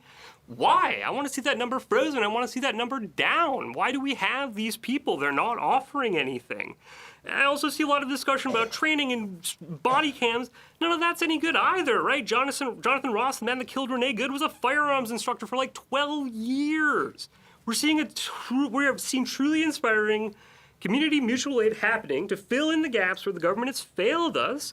Our city has the facilities and the manpower to increase material support to our civilians in crisis. I propose that a proportion of the budget that is currently funding our law enforcement, an organization unable and or unwilling to meet the community's needs, be given to the people in some capacity. Get people food, get people HVAC services, plumbing, anything at all. Do something, because right now no one's doing anything. Thank you. Thank you for your comments. The next speaker will be, after Amethyst O'Connell, would be Matt Keeney, I think. Or Caney. Hello and welcome. Hi, my name is Amethyst O'Connell, and I am usually mentoring a local robotics team at this time. And I think that is a true failure of city governance when high school students are afraid of anything. My students are incredibly afraid of being kidnapped by ICE, of their friends being kidnapped by ICE. And I would encourage you all to have the engineering mindset that my students have. We recently got our first game. They built a robot in about 6 weeks. And the first thing they do is they try to break the game. They try to find ways to skirt the rules that have been put in front of them and build a robot that will dominate every time. The city council has an incredible amount of power that they aren't using. I recall a time when you were talking about zoning for weed, not allowing Roseville to be used for weed. As much as we put roses up everywhere, let's be real, Roseville is not a tourist destination. So why don't we ban hotels from Roseville? Or threaten to ban hotels from Roseville until they get their act together? We can place income taxes as a local city, and there are tax credits for railroad workers at the federal level. So what if we income tax ICE agents specifically? There are incredible possibilities that have not been explored by the city council, and I encourage you to have the courage of an engineer in this moment. Thank you. Thank you for your comments. The next speaker after this speaker will be Emily Ruggles-Johnson. Hello and welcome. Hi, my name's Matt Caney. I live on Cohansey Street. I am severely underprepared, I think, than others in the community as they've presented. But at least I'm one of those people that probably has never come to one of these things. But I think the way I'm going to focus on it, and especially in my background for my job, the policy 413, it's unclear to me what is prohibited by city members or police officers for their interactions with the federal law enforcement. What are the consequences? What is the documentation of requests from the federal government? And really, my hope is to inspire more, even maybe it's a rebuilding of trust. I'm ignorant to the fact of, I think, the community's police relationship, but I'm not endorsing or looking for any violations of federal law, but just as I don't want the federal agents to be violating the law, which they are. And so I'll just point to a couple points in the policy of 413. The second paragraph in 413.3 says members are not required to include persons' immigration status in reports or similar documentation. Why would that not say prohibited? Is that against the federal law to prohibit city members or Roseville Police Departments from including immigration status in reports? Again, I'm ignorant to these things, but there's a difference between not requiring and actually prohibiting something from action. Another one would be 413.5. An officer should not notify federal immigration officers when booking arrestees at the county jail facility. And then the second sentence kind of clarifies it by saying any required notification will be handled according to the jail. So why should not be replaced with prohibited? It doesn't make sense to me because it almost leaves it up to the officer. They shouldn't, but can they? If they do, is there consequences? That is what's missing in my mind from this policy. The last point I'd point out is 413.6, the fifth paragraph. It says members of the department are authorized to cooperate with a task force involving federal agents as long as the focus of the task force is not immigration enforcement. How are we as the citizens expected to trust that that is happening? Every interaction, my recommendation, any interaction with federal law enforcement at this time, maybe on an emergency basis, should be documented and public for everyone to see. So we know that the police department is at least, or members of the department, are at least saying what we're hoping to do by this statement, that we're not endorsing the actions of the federal government. Those are my comments. Thank you for your comments. Before I recognize the next speaker, the speaker after that would be Naomi Dornfeld. Hello and welcome. Hi, my name is Emily Ruggles-Johnson, and I'm gonna cry because I cry. And I just want to say thank you to everybody that's here. I will say thank you to you guys first, the city council. I will say thank you to the police department. And also, I'm not gonna try to replicate all of what has been said here. It's pretty incredible. I'm gonna take a different tactic though in my few minutes. I couldn't get notes together because I'm exhausted. I'm a mom. I have 2 children. I am a leader. You are leaders. I lead a school with young children. I had to navigate decisions about how to handle a potential strike that's happening. I have done lots of hard things, and I have gone to a Monarca training in our city with 1,000 other people from all over the metro area and beyond. And there was at least one city council member there. Thank you for being there. Our Senator Marty was there, Representative Gottfried, who are on signal calls, signal chats, and are participating and leading us in the ways that we can protect ourselves and our neighbors in our city. Yeah, it's really hard, and I understand how hard leadership is. I understand how exhausting it is. I understand how really difficult and frustrating it is to remain calm or to look calm on the outside when people are mad at you and don't think you're doing a good enough job. I have experienced a lot of that recently. And I agree with the people that work for me, and I agree with most of all of the families I serve, because my job is to serve them. And your job is to serve your constituents and to listen to us. You're doing that, thank you. I would challenge you, as I'm making an assumption here, but fellow white Americans, to get out of your comfort zone, to recognize your privilege, and to talk about it more. You are very limited in what you can do, and as other people have said really eloquently, you have power. All of us here today have some amount of power because we made it here. We're not hiding, we're not afraid. Maybe we are afraid, actually. Every time I show up to something that is involved in this, I'm like, I don't know, will I stay? I have 2 kids, I might leave. But I know that I feel a lot safer than people that look differently than me right now. I would challenge each of you, if you haven't already done it, to get more involved, to consider going to a training.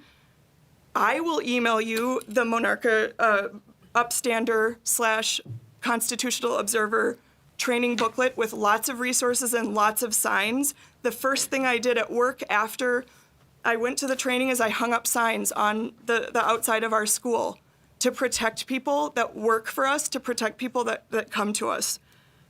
I'm probably over my time. I'm very time blind. Thank you. And also, I want to say one more thing. Thank you to the police for not shutting down our totally rad noise demonstration outside of Home 2 Suites by Hilton. I assume it was for safety reasons that the parking lot was blocked off. We disrupted before we even started. We found another space. We remained peaceful. We had a lot of fun. I connected with people from other neighboring towns, some of whom were not allowed to have demonstrations because their police officers shut it down right away. So thank you, police officers, for not shutting it down.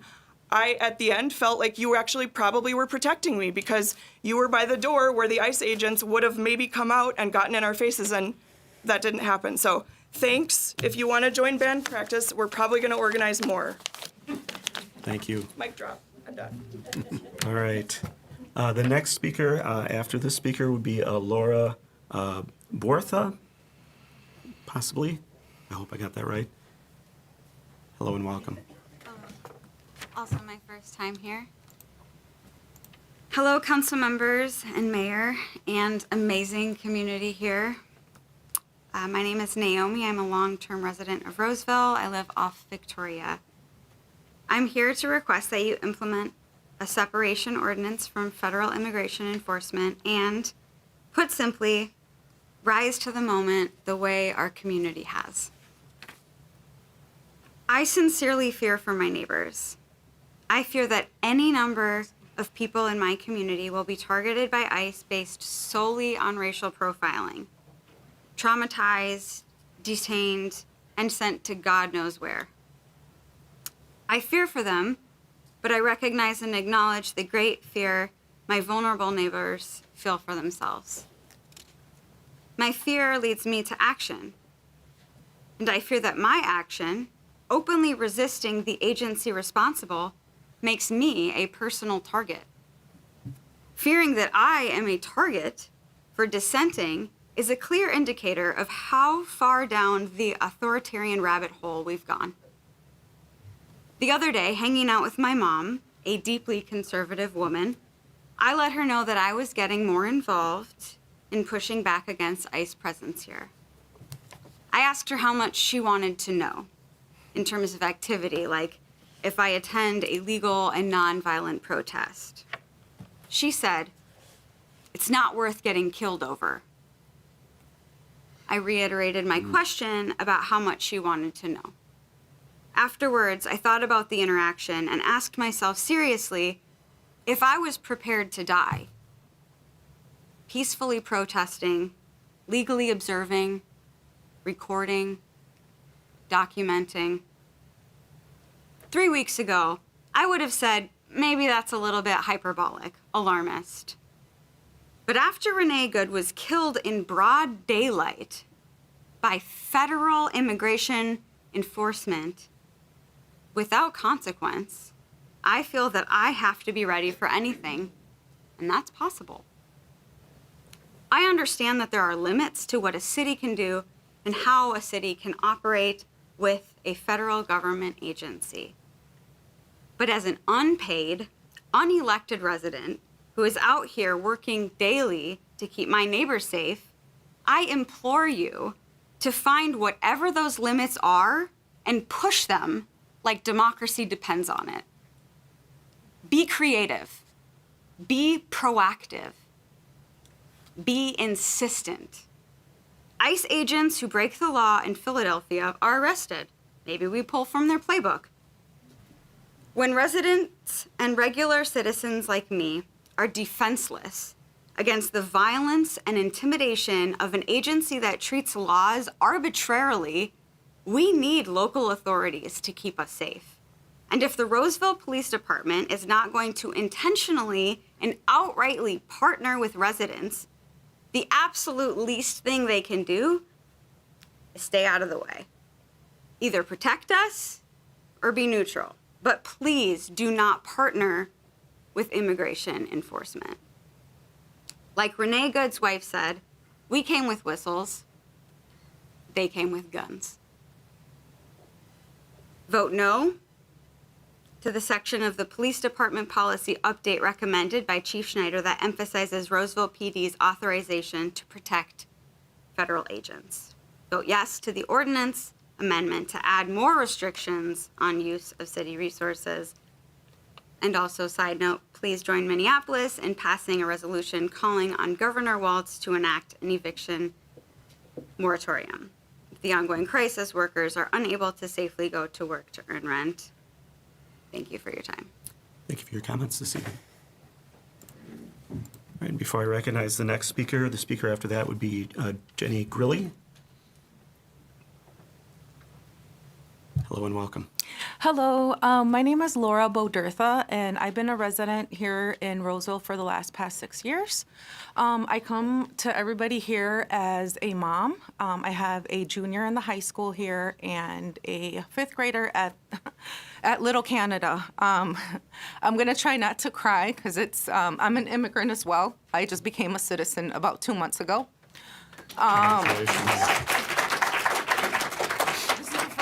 I ever joined something like this. I actually promised my daughter, who's 17, that I would be more involved once I obviously got my citizenship. I'm actually very angry to hear the response from the city. My 10-year-old school, Little Canada, I heard there's some teachers here who share my frustration, are very angry that obviously schools are being targeted. I do appreciate the police, the Roseville Police Department showing up and patrolling. But my daughter in specific, the 10-year-old, she feels like she needs to protect her friends, her neighbors, and her teachers. Why are we putting that pressure on kids when you guys have power to do some stuff about it? All I heard was a sign going up. I heard how my brain processed it was, we're scared to do anything because we might get defunded on money. One thing that I can say, I'm not rich, but when there's a will, there's a way. If you guys are saying that we don't want to take action because we're scared of funding cuts, I'm pretty sure that there's enough angry people within the community that will say, you know what, we will help. We will help because we need to put a stop to this stuff. I'm so angry right now. Another thing too that I want to address. Obviously, again, I'm off County Road B2. We use Central Park throughout the year, not so much this winter because it's been cold. I'm currently also pregnant, and here I'm telling my kids, you know, when your sibling's going to be born, we're going to be able to enjoy the park more. Now we can't even go down to the park and just do, you know, even take a walk with our dog because I know for a fact that there are ICE agents patrolling the trailer park down the court.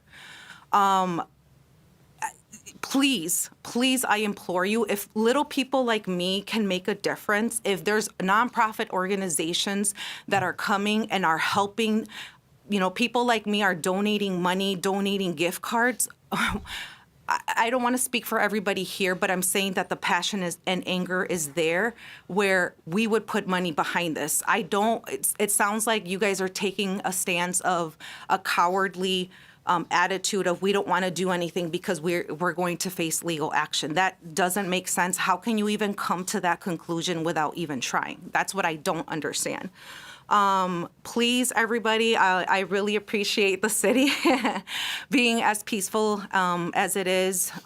It is very disheartening that I have to go back to my children instead of, you know, reassuring them that we live in a safe city where our officials are protecting, you know, our neighbors and friends. I have to tell them, you know what, I'm sorry, but I don't have an update. I have held my 10-year-old at home because there's no clear indication on how we're going to get protected. I mean, I have to look where I'm going. I have to plan my trips. I have to look at the specific app for ICE reportings. There's no reassurance for me as a resident that if I were to get profiled or I get pulled over, that the police is going to do anything about it. I understand that there's limitations, but come on, guys, like let's please. I know you're here to listen, but we need more actions. And thank you so much. Thank you for your comments. All right, the next speaker after this speaker would be Kathy Ramont. Hello and welcome. And either microphone works, it's okay. Can you hear me? Yep. Yeah. My name is Jenny. I'm a Roseville resident and I have children in Roseville schools. Tonight I took an Uber to this meeting because I do not feel safe to drive in Roseville. Today I asked my mother to pick up my children from school because I did not feel safe to drive in Roseville. Today I asked my mother to lie to my children about why she was picking them up from school because I do not want my children to not feel safe in Roseville.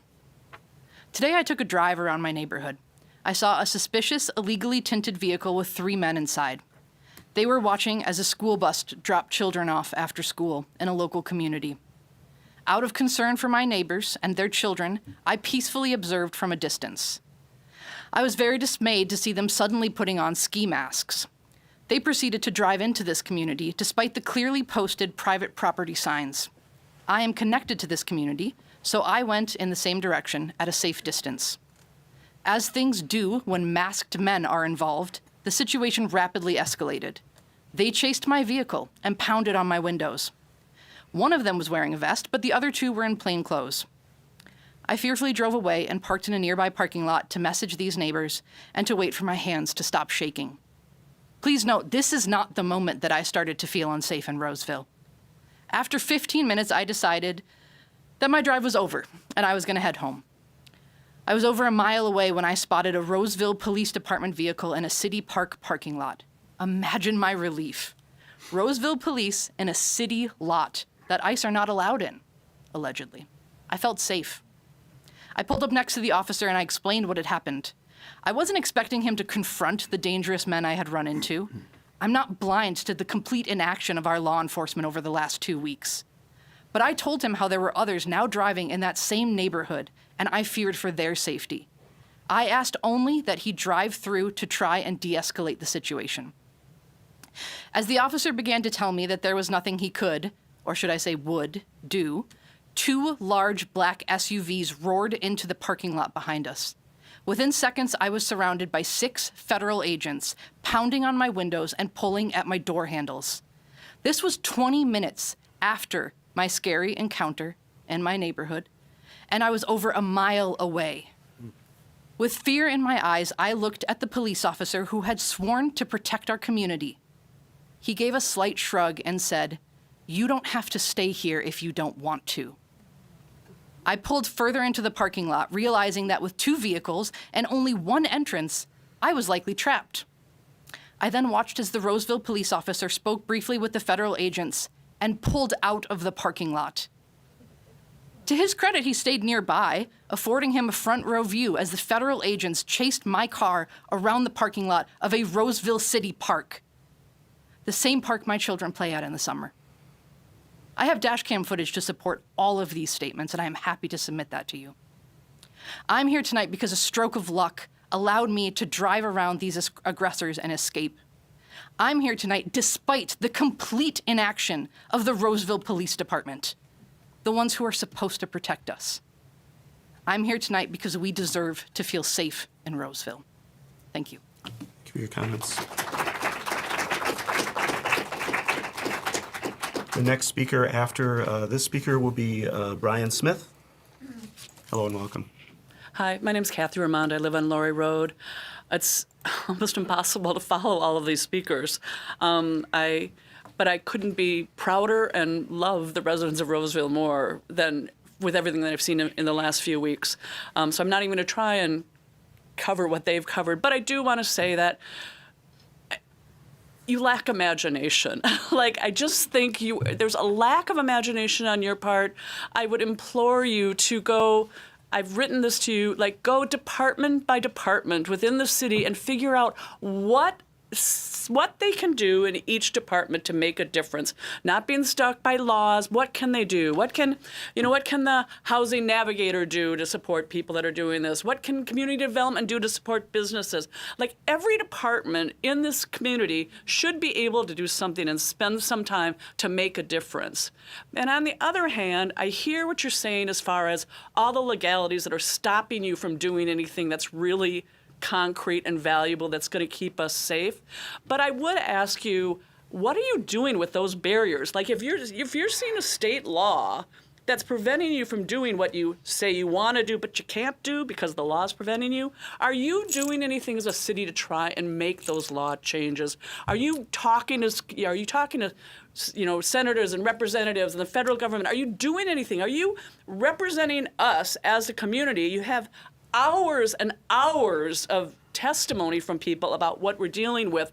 Can you use that? And rather than make each one of us write a letter as an individual, could you write as a city to those congressmen and try and get some law changes based on the fact that you have a barrier? You say you want to do these things. What are you going to do to make those law changes?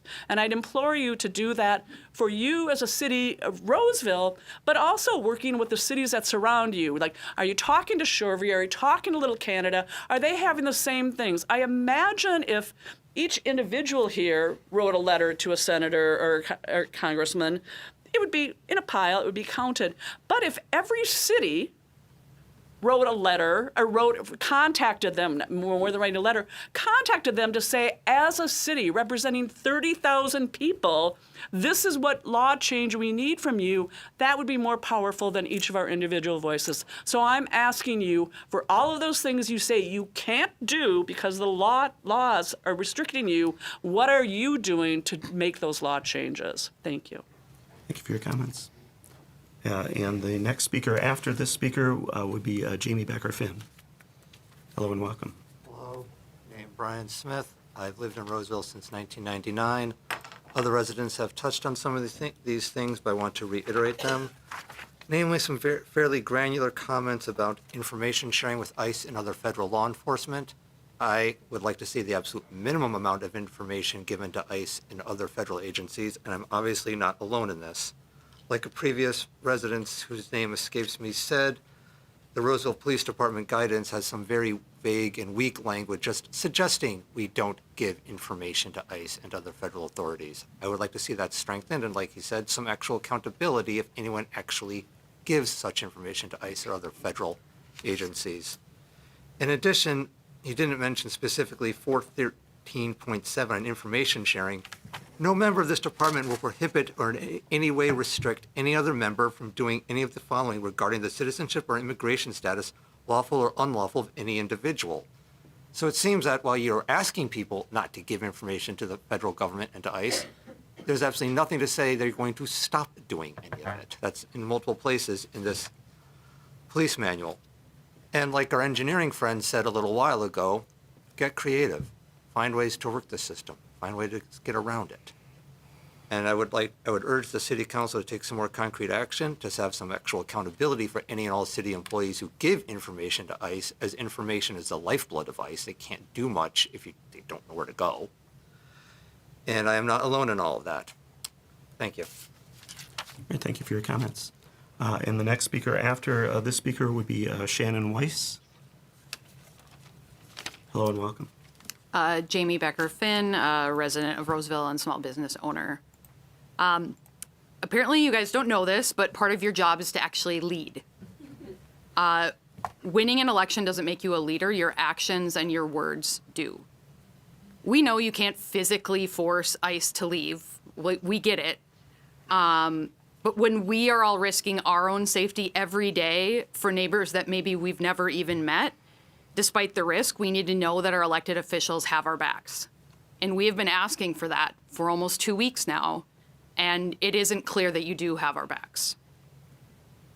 Why is it so hard for any of you to say out loud, ICE is harming the residents of Roseville, we want you to leave? You don't even have to swear like Mayor Fry. But none of you, I can't find, nobody will just say out loud, while you're up there on your microphones being recorded, we want them to leave. They are harming people. Nobody will say it, other than the hundreds of residents. Most of this time I've been really mad that colonizer white supremacists with guns are terrorizing my children, are terrorizing all of our children. If those words are triggering for you because they're DEI woke words, too bad, that is reality. That is what's happening, that is history. And it is being repeated. But honestly, I mostly feel sad for all of you. Because you are not part of the beautiful, heart-wrenching work that is happening in our community right now without you. Because it's incredible what we have all built together out of nothing without even knowing people's real names. And I have to believe at this point that if any of you were out there behind those names, you'd say something. And instead we just hear excuses about why you can't return emails quick enough, or that like the law doesn't actually let us do anything. But that being a leader is more than passing laws. It is. I know that it is. To my neighbors, you are doing enough. What you are doing is true public service. Every time you roll up, every time you honk, every time you deliver food, every time you respond to a text, every minute you stand in the cold at the bus stop, it matters. And it also sends a message that there are more of us than them. Never, ever forget that. And I want you all to allow yourself to forever, and this is to my neighbors, not to the people sitting up there, but to my neighbors, the people who've been up here giving you public comment. Allow yourself to forever be radicalized by the deep truth that we take care of us. Thank you for your comments. I think the next speaker was Shannon Weiss, and then after that would be Joan Dow. Or Joanne Dow? Joanne Dow. Hello and welcome. Hi, good evening. My name is Shannon. I've been a resident of Roseville for 6 years. I'm going to keep this short because plenty of people have already come with both stories and very practical solutions for you all. And honestly, I went back and forth on whether or not to even get up here because if I'm being honest, I'm not sure it's going to matter. If what was said at the last meeting and by others tonight hasn't moved you to do whatever you can to take action against the horrors that ICE is committing in our community, likely nothing I say is going to. I could sit here for hours and tell you stories of the children that I work with that wake up, go to bed, and spend every moment in between fearful for themselves and their families. But I don't think that that's going to matter, like I said. I have long lost hope that our government is going to come to save us, but it would still be great to see you all try. I decided to get up here because there is one message that felt important to say to you all. You could do 1,000 great things in your time on this council, but how you handle this moment right now is how you will be remembered in this incredible community. Thank you. Thank you for your comments. Well, and welcome, and let me just check. We're coming to the end of our list, so we'll make sure and provide an opportunity for anyone else who wishes to speak. Hello and welcome. Hello and welcome. We're back here again today. So my name is Joanne Dow. I'm a long-term resident here. I have gone to school with your children. I have been an active community member for a very long time. Yesterday, so I'm going to tell a story. Earlier this week, I had received message through my hyper-local group that ICE has been staging at the community center on County B2, and that's where the preschool is. That's where the pool is. That's where our seniors are. That is also where alternative school is. And they've been using parking lots there, likely also Corpus Christi, large parking lots that are hidden in plain view for staging. This is around the corner from my house. I live with this knowledge every day this week, knowing that 4-year-olds could get kidnapped, knowing that my family, despite having gone through Lord knows how many atrocities to get to this country, and then some, and to have to relive wartime efforts and environments again. If there is any solace for me, it is knowing that if we have survived once, we can survive twice. But it does not bring me any joy knowing that I have to have a will in place, that I have to have special apps like Ready Now to have a lawyer at a moment's notice, and that it could still get stolen from my phone. It does not bring me any joy knowing that I have to be here, even though it risks my own livelihood, just to talk to you, or that I have to bring papers to prove my citizenship, and I have to consciously think about my accent to see if I can lessen my risk profile. I don't need to tell you what type of job you're doing. Everyone has already told you. I already told you this 10 days ago.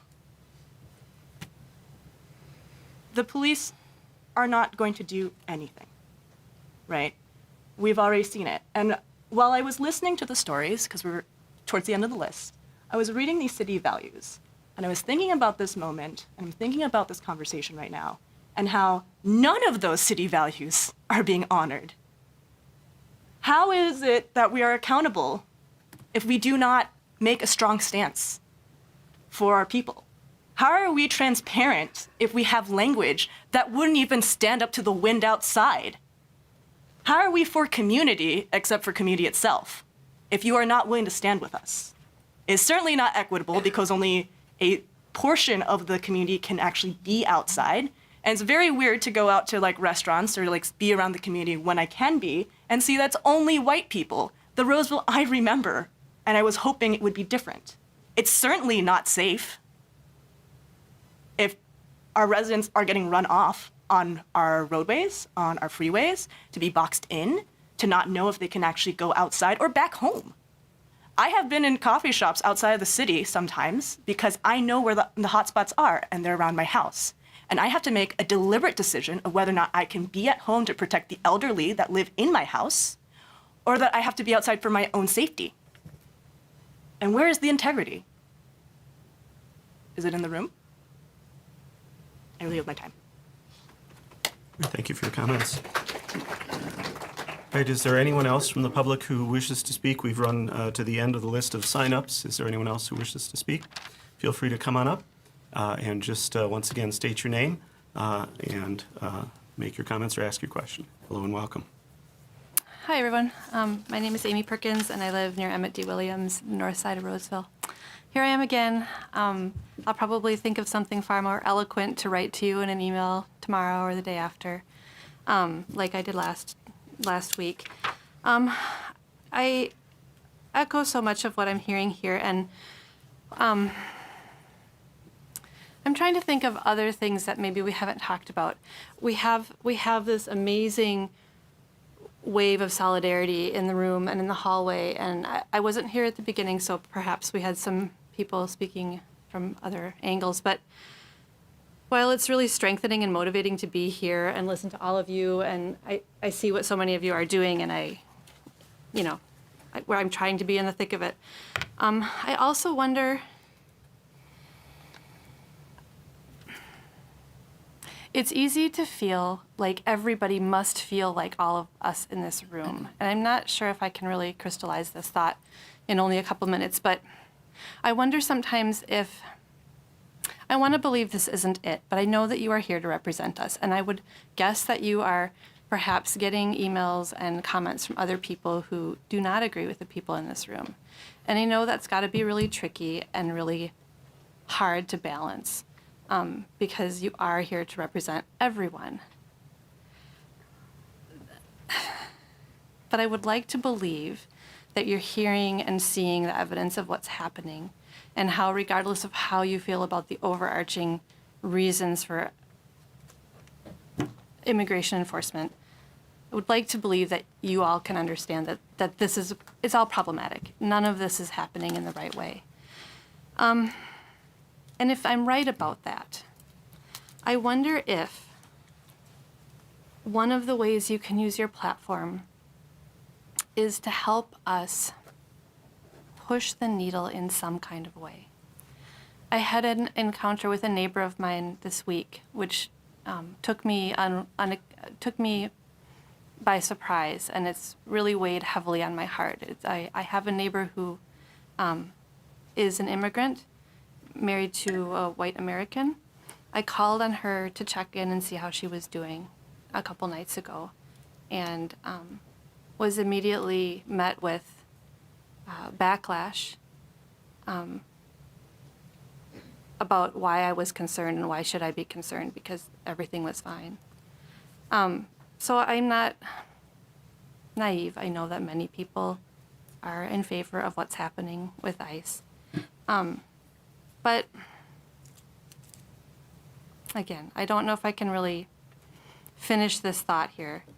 I don't know. I just help us push the needle. If you are caught in the middle of two groups of people that are so far apart right now, help us push the needle, even if it's not with a policy, even if you can't change the law. Help us push the needle towards a kinder, more loving, like the radical love that Jamie is talking about. Help us push the needle. If it's okay, one quickly, I also, in my heart, I try to empathize and I try to think about how hard it is to be on all the different sides of this. Chief Schneider, I can't imagine what it's got to be like to be in law enforcement ever, really. I was a public school teacher once, and I think there's some parallels where you can never do anything quite right, and everybody's blaming you for everything wrong. I would assume that everything that's happening now has got to be undermining and damaging your department's reputation by the minute. Perhaps I'm wrong, and perhaps I would like to turn around and say hello back there, but I won't. I wonder, like, I would love to hear at some point in some space from our law enforcement officers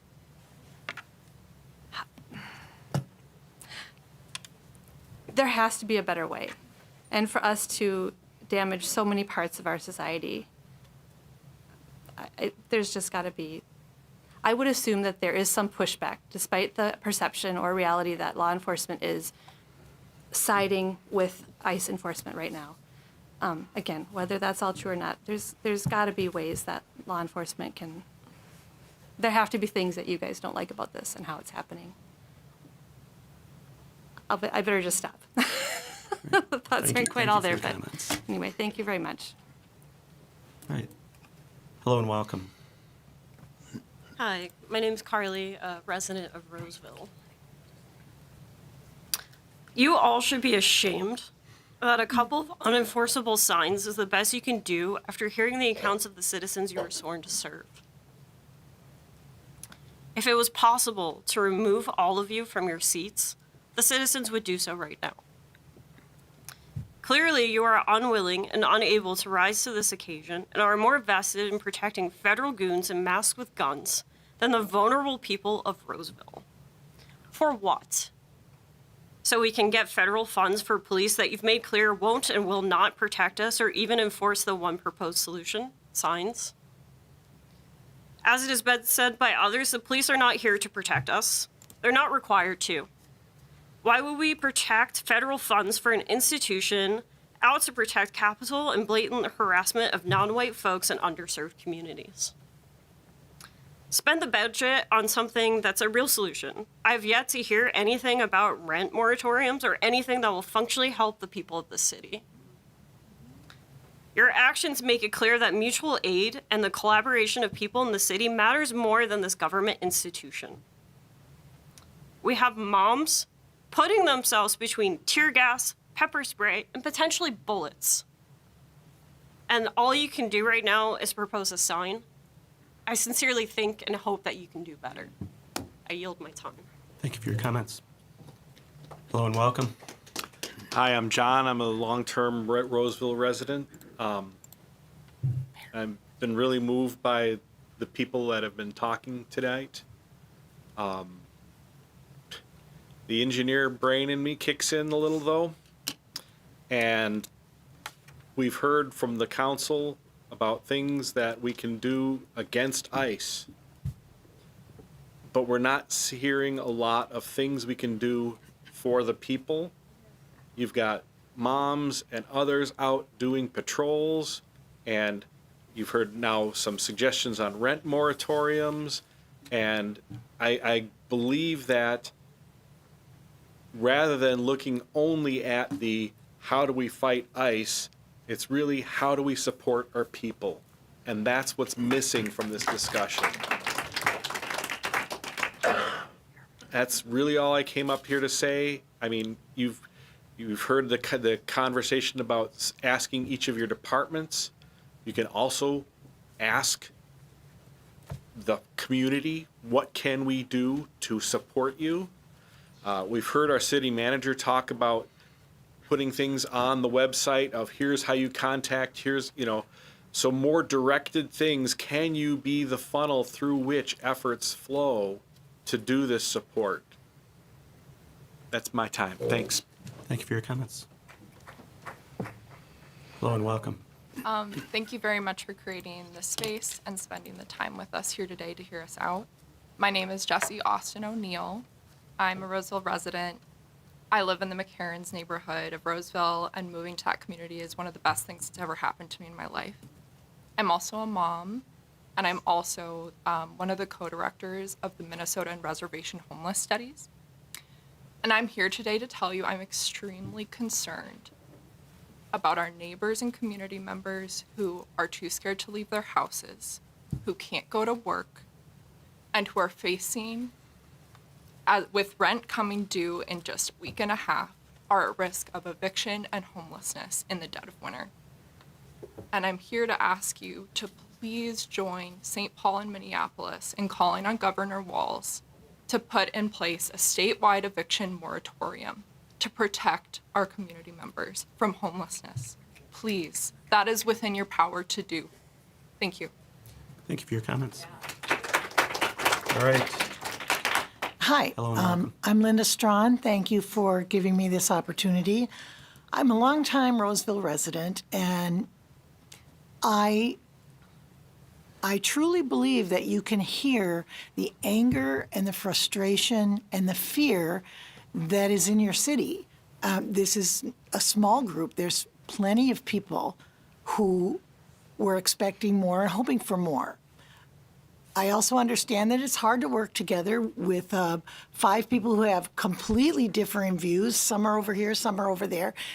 However, in the next 2 weeks, the next time you come, will you have something that's a little more bold? This seems to me as if you're appeasing the police department who are appeasing ICE, and that is not going to help anyone in this kind of a situation. They're disrespecting the rule of law, and we should at least do something about it. So I'm hoping you can come in 2 weeks with something even, something a little more bold, a little more actionable, something that will maybe, like one person said, move that needle towards helping. The other thing I want to say is that I know that I wish the police chief was here so that she could hear this, and I hope she was invited. The other thing is, you're getting blasted as if you are all one unit. But I know who on this board has been going out and confronting ICE. I know who's been patrolling the what are those things, houses, the trailer parks, sorry. I know who's been going out and marching. I know who's been gathering people together to take them out to confront ICE. And it's not everyone on this council, but it's somebody. So I want the city to know that all of you are not sitting back and doing nothing. On the other hand, I would like to think that you can come together and put out something for us that's a little more bold. It doesn't have to be the end of this tonight. We can keep working at it. That's what we're here for. So thank you for listening to me, and I'll yield my time. And thank you for your comments. Hello and welcome. My name is Josh Carroll. I live on South Owasso. I've lived in Roseville about 8 years. First of all, I think it's great that Councilmember Bauer put this on the agenda 2 weeks ago or whatever, because it's brought out a lot of people in the community to say what they think and to unify as the city. I agree with a lot of what's been said tonight. That ordinance that was drafted has no teeth in it. It is a nice start, but I think y'all should go back and try again.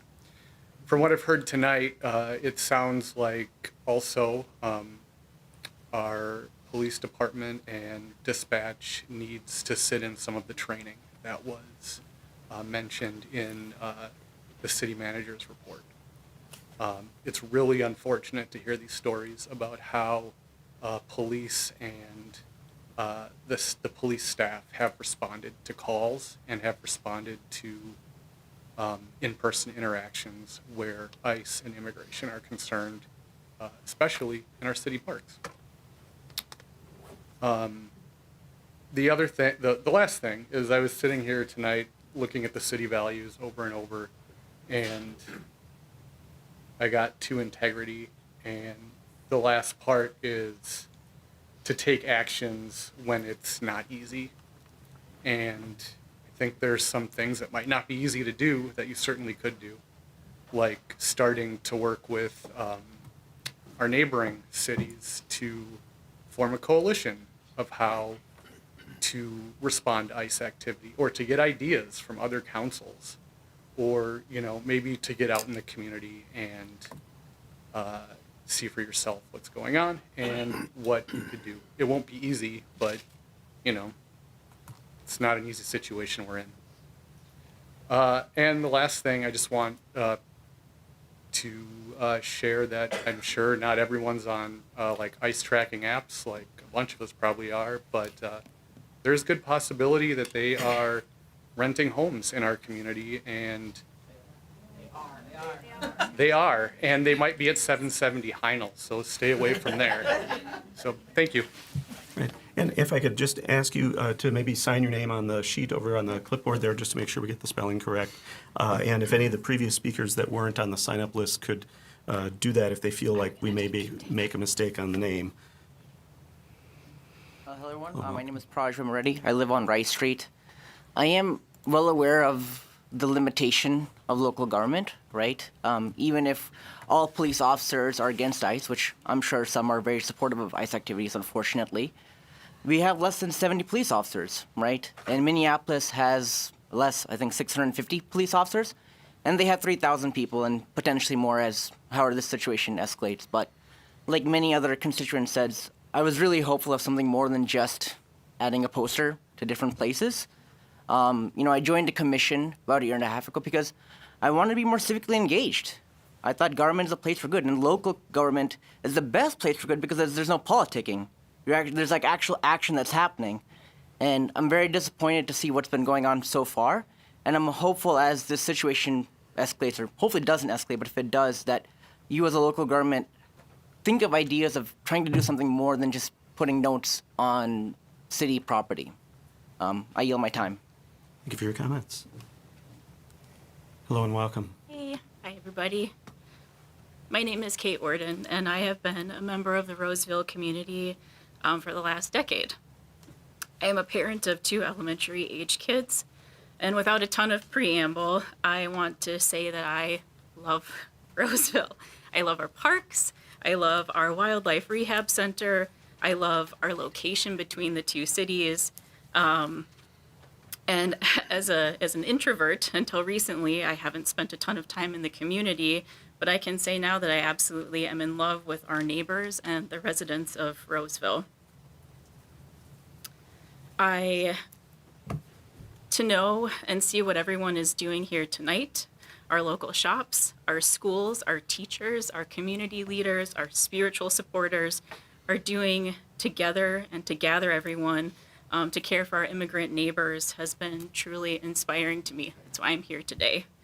I was here during our last city council meeting, and I sent quite a lengthy email and was looking forward to seeing all the hard work come to fruition. You've heard a lot of different sides and viewpoints to what we could do as a community to make things better and safer. After reading through the documentation and preparing for the meeting tonight, I thought that maybe I was missing something. Certainly there must be more action than some signage and some discussion that it would be difficult to enforce laws on federal ICE agents who are kidnapping children and violating our constitutional rights.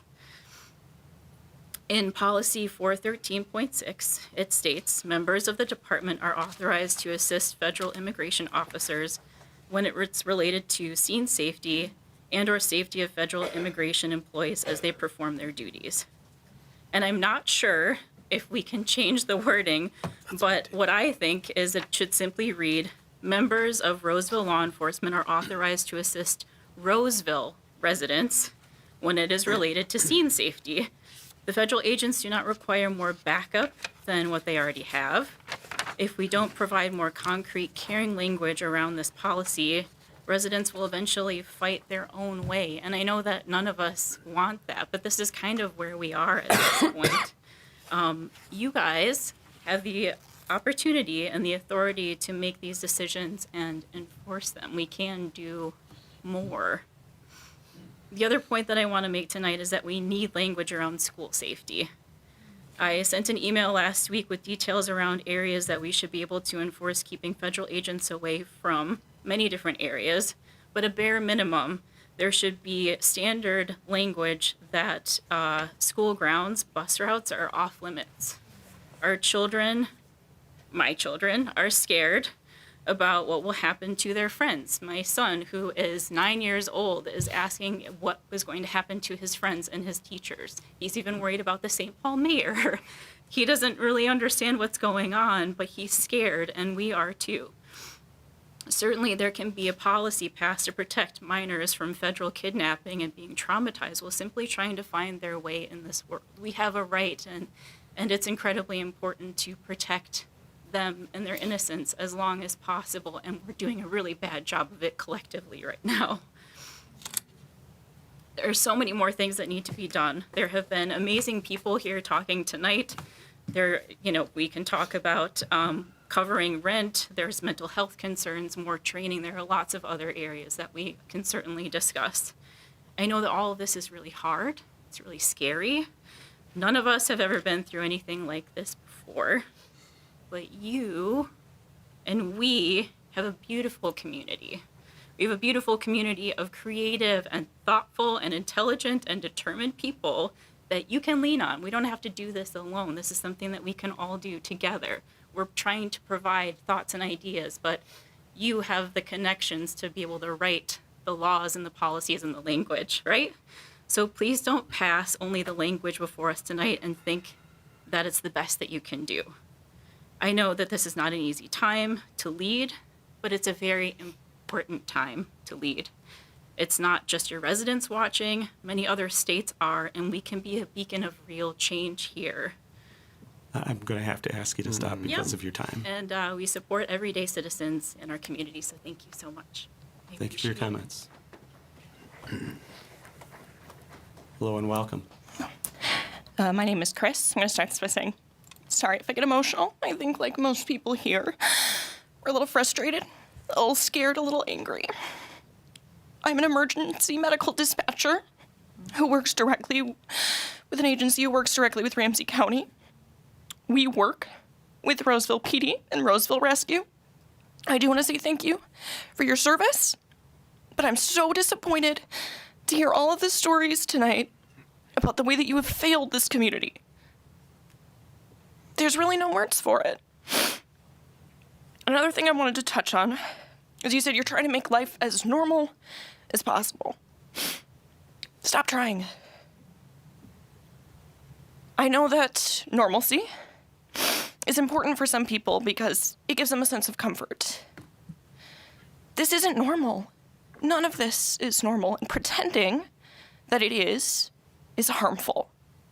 It allows things to slip through the cracks. Those things are people. Those people are from our community. This isn't normal. Stop pretending that it is. Use that. I see my time. All right, thank you. And this will be the last speaker this evening. Hello and welcome. Good afternoon. My name is Eric. I live on Lexington, and I've heard a lot about law today and what we're going to do to support the law. I've done a lot of thinking about this, and laws, they're not moral, they're not ethical. It was illegal to hide Jews. It was legal to own slaves. We have a really good opportunity right now, and especially you guys, pardon me, my heart's racing. You don't want to disrupt anything because you might lose your seat or you might lose a paycheck. Hundreds, if not thousands of people here in this community are doing that every day. I might be one of them. I don't know. Who knows? And that's what's crazy. It's what's absolutely crazy. Breaking laws. How many people have seen unlicensed trucks zooming up and down everywhere? I have. I got pulled over because my tabs expired because I'm quite the, lawbreaker. But that's more of a civil offense than an ordinance or some kind. I'm not an expert on that. It's driving me nuts to see that they are placating and that will work with ICE. They don't need any more help. The people of this community are the ones that need help. And right now, the community is coming together to help that. And I mean, I'm so proud to be a citizen of Roseville because there's great people here. So if we have great people here, let's make a little bit of great rabble-rousing and let's do something. Think outside the box, like everyone ever said, imagination or whatever. There's ways to make a change and get together. Minneapolis, St. Paul, call those people. We have a great opportunity to actually be a beacon of light for people who so need it so badly right now. And I don't know, that's all I got. So, thanks. Thank you for your comments. Right. And I do want to thank everybody who has spoken this evening, who has reached out to the council. We do appreciate hearing it because it does help inform the decision-making that we do. I did want to begin with one statement, which is ICE is harming people, and we want them to leave Roseville. There's no question about that. And I will also say that the language of our policies, and I should say we did have an updated version of the 413 policy, which not everybody may have seen, and we tried to address some of the concerns about the language related to appearing to want to protect ICE versus protecting people. I don't know that it'll be satisfactory, but we've tried to address that because it is about protecting people, and the concern that I have personally is that we have all well, I should say, during all of this, we still have people who are calling 911 because of medical emergencies. We have people calling 911 because they are being harmed by family members. We have people calling 911 because of burglaries in their homes. None of those things stop during this absolutely terrible time. And the purpose of our police is to do all those things and deal with all those issues. And it's the challenge we have is can we also be doing additional things too? And we have to figure that out, certainly. I just want to make sure that I don't think anybody sitting at this table is saying or wanting to say, yeah, our job is to protect ICE or to help them out or keep them safe, except that as people and as people in our community, if there is a situation where they are in danger, it's not that we're saying we want to protect them and exclusively them. I think that the challenge is a lot of times if somebody's engaging with ICE in a way that's dangerous for ICE, it's also obviously dangerous for the people that are engaging in that way. Our police are very experienced in de-escalation. That is a very important mantra of their training and their policies. And the intervention that police would be expecting to do in those situations is to make everybody safe by creating space, by de-escalating situations. That is what we're really talking about in terms of looking at these policies, especially as it relates to interacting with immigration enforcement.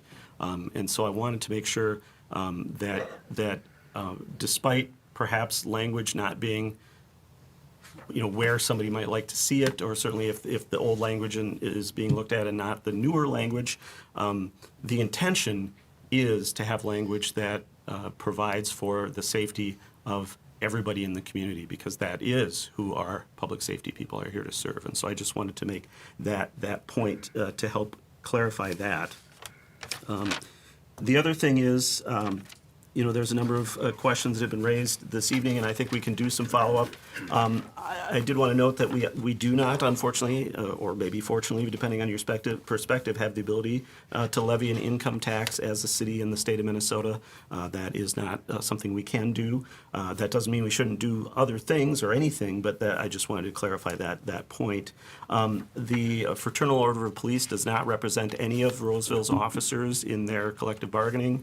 It is a fraternal organization, and I don't know that we know or could know whether somebody may be participating in that organization as a member, but not related to labor negotiations. So I can't speak more to that, but I did want to clarify that we have completely different bargaining representation representing the various portions of our police department in terms of their union negotiations with the city. I think we should talk about looking at what we can do related to getting the state to put in place an eviction moratorium. I think that makes some sense. I think we have also, I know I've done outreach to city staff about the ability to use some of our sales tax funding for housing to help with people and their rent and making sure that we're helping people get through situations where they may not be able to pay their rent. And so I think there's more. We can talk about that as we get more information on that.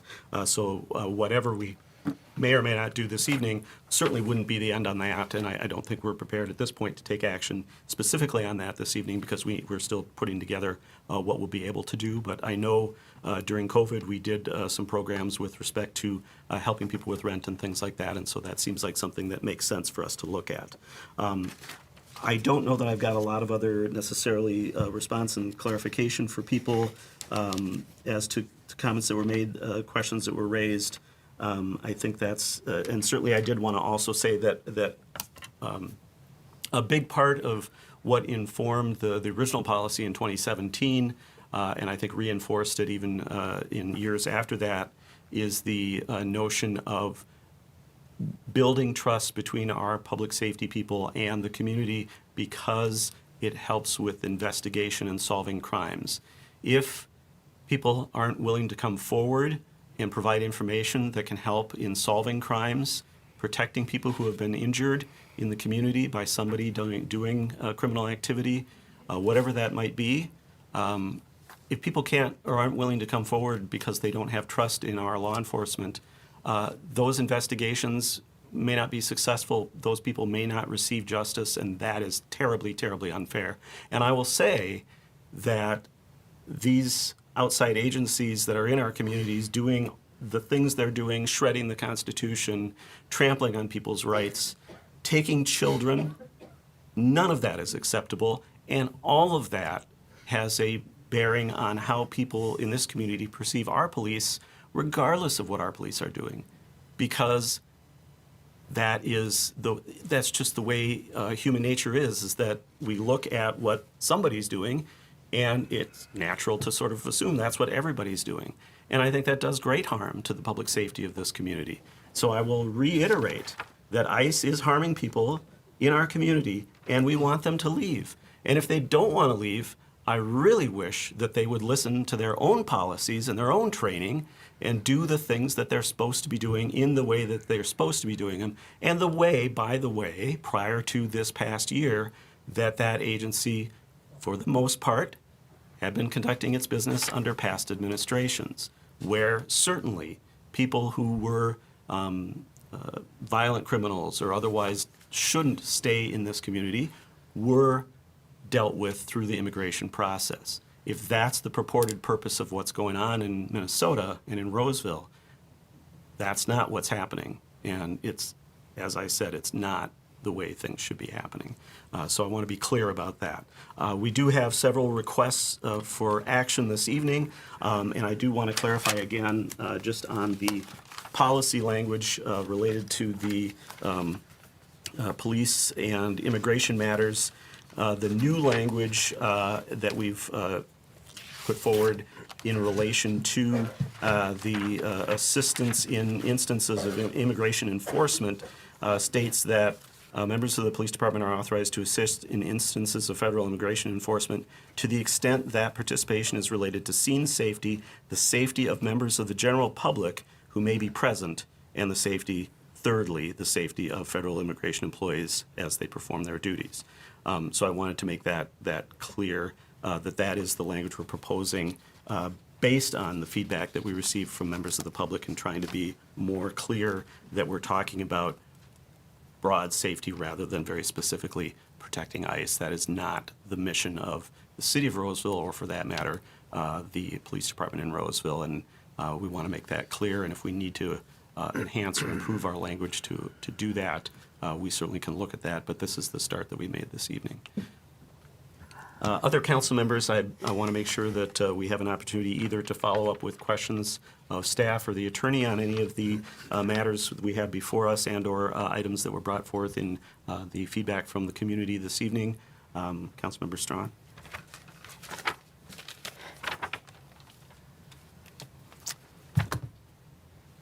We're your neighbors. We care as much as you do. We are not your enemies. I know we're all pissed off. We don't like this. We don't want them wandering around our neighborhoods. We don't want them terrorizing our people. But we didn't bring them here. I know it's natural. We're the visible people here. But it is hard. And that's fine. We're elected and we can decide not to do it again. And you can run for re-election. You can run for election this year. There will be 3 seats available this fall. Sign up. But we are not your enemies. We are doing what we can. And to have people text you at 6 a.m. saying, where's your itemized list of what you're doing? You need to know we came here because we care about the people and we want to do what is right. But don't come up and say, laws don't matter. Just because someone else doesn't follow the law doesn't mean we get to not follow the law. And for people who think that you are the only ones who know what's happening, I am an HR director at a nursing home. I'm going to work tomorrow so that other people can stay home. Not all of them, please. People are scared. All over. A lot of us are there in a lot of different ways. Please don't make assumptions that you know how everyone is out there in the community. You can encourage, you can ask, but don't make assumptions that you know. I've spoken to the people in Shoreview, Falcon Heights, Lauderdale. We're working on things, but this is new. We all have day jobs. We don't have a staff to respond to the 250 emails we got in the last 24 hours. We just don't. I'm not saying you don't even have to like us, because clearly a lot of you don't. But please remember, we're not here to mess up your lives. We're trying to take in this. We're at 6.5 hours so far, and hundreds of emails and phone calls. I think we can all pretty solidly say we really want ICE to get the hell out of our town. But we got to remember there's certain things we just can't break the law because other people are doing it. We all have jobs and we have reputations in our jobs, and we can't just, we're not going to do that. Same way Amy mentioned about bringing healing, we got to remember that we got to work together. We got to find some solutions together and not just come at us. It's hard to keep hearing how we're not, if you want us to work together, then assume positive intent that people are wanting to help and wanting to work together. Because if you just come at combatant, it's gonna feel naturally like, ugh. We got a lot of work to do. You're yelling at the wrong people. You're yelling at the wrong people. Councilmember Strawn. All right. All right. Other council discussion. Councilmember Bauer. So when I originally brought this up, I started on this probably 3 weeks ago now. Time is kind of a blur. Before just kind of working with and seeing what was happening. And at that time, it was already discussing it with other council members in other cities. Just seeing what's happening, what their plans were. Already starting to talk with lawyers and realizing that something needed to be happening. We didn't have the solutions at the time that I brought that agenda item up. We brought it forward knowing that we would have this discussion. And I also knew that whatever we brought up was not going to be sufficient enough and it was going to upset people because it wasn't. But as some people have stated, it was our start to try to make something happen. And you're correct in being upset and frustrated that it's not enough. You're very much correct and justified in saying that way. I feel that way as well. I understand a sign is not going to be something, and I could see them just taking the signs as decorations for wherever they're staying. But it is a start.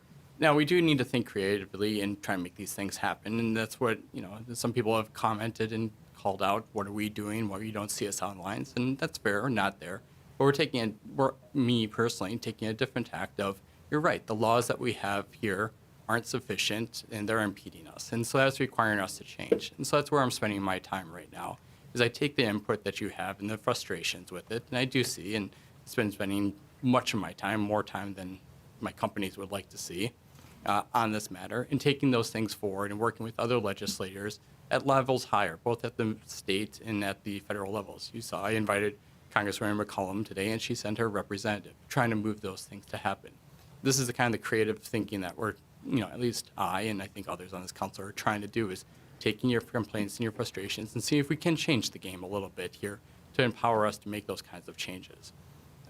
As far as what the city can do and those kinds of things, I would applaud everything that you're doing right now. The speed at which you're reacting, the speed at which you're dealing with coming up with solutions to problems, meeting needs of others. I had a meeting with Roseville's superintendent, right? Trying to figure out if there's other things that we should put in, if she had ideas or asks, that we should put into this, and hearing her stories and her frustrations as well.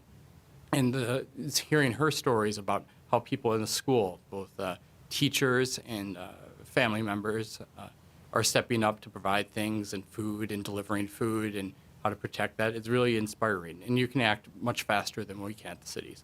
We'll do other things, as the mayor noted.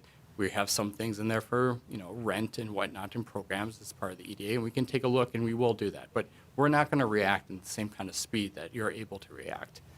We will come behind and see what we are able to do, but keep up your efforts and what you're doing, and we will be working on us. We do have some authority and some powers, but most of that is kind of soft powers and soft abilities. Being able to send emails, it means something when you say you're a council member or you're a mayor.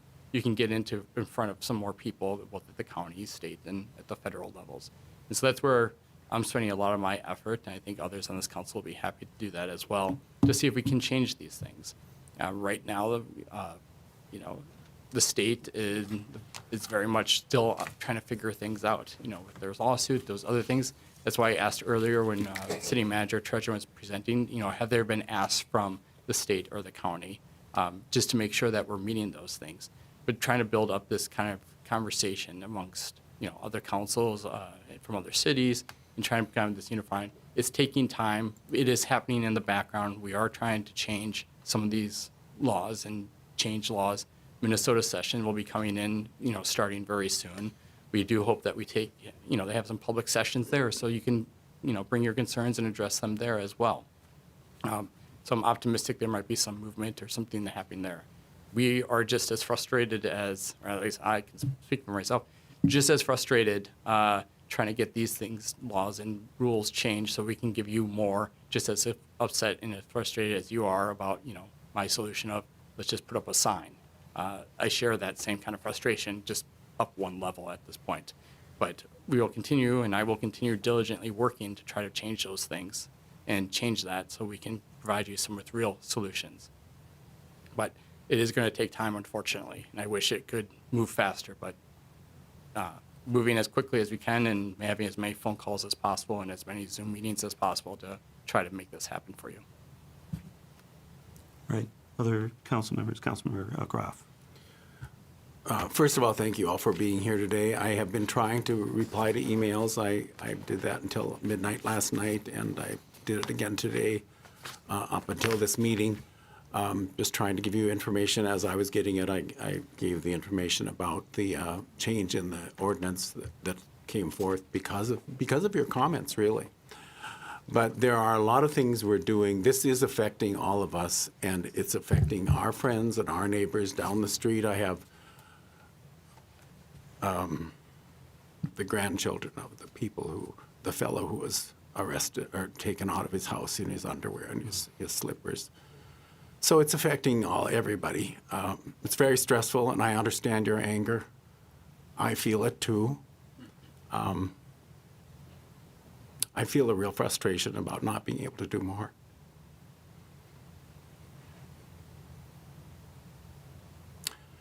But this morning, I went to a meeting with Northeast Youth and Family Services and spoke with many other council members from other cities and spoke with the director and the board there, or the staff, and what's happening with children is going to be affecting us for years. It's not going to go away when ICE leaves us, and they will leave us, thank God, someday. They can't stay here forever. But we have a long road ahead of us, and I want us to work together to solve this. So I think that's all I'm going to say. Right, Councilmember Schroeder. Again, thank you all for being here, and believe me, I feel deeply the anger and the fear, and I think again, I wanted to comment about what Councilmember Bauer said.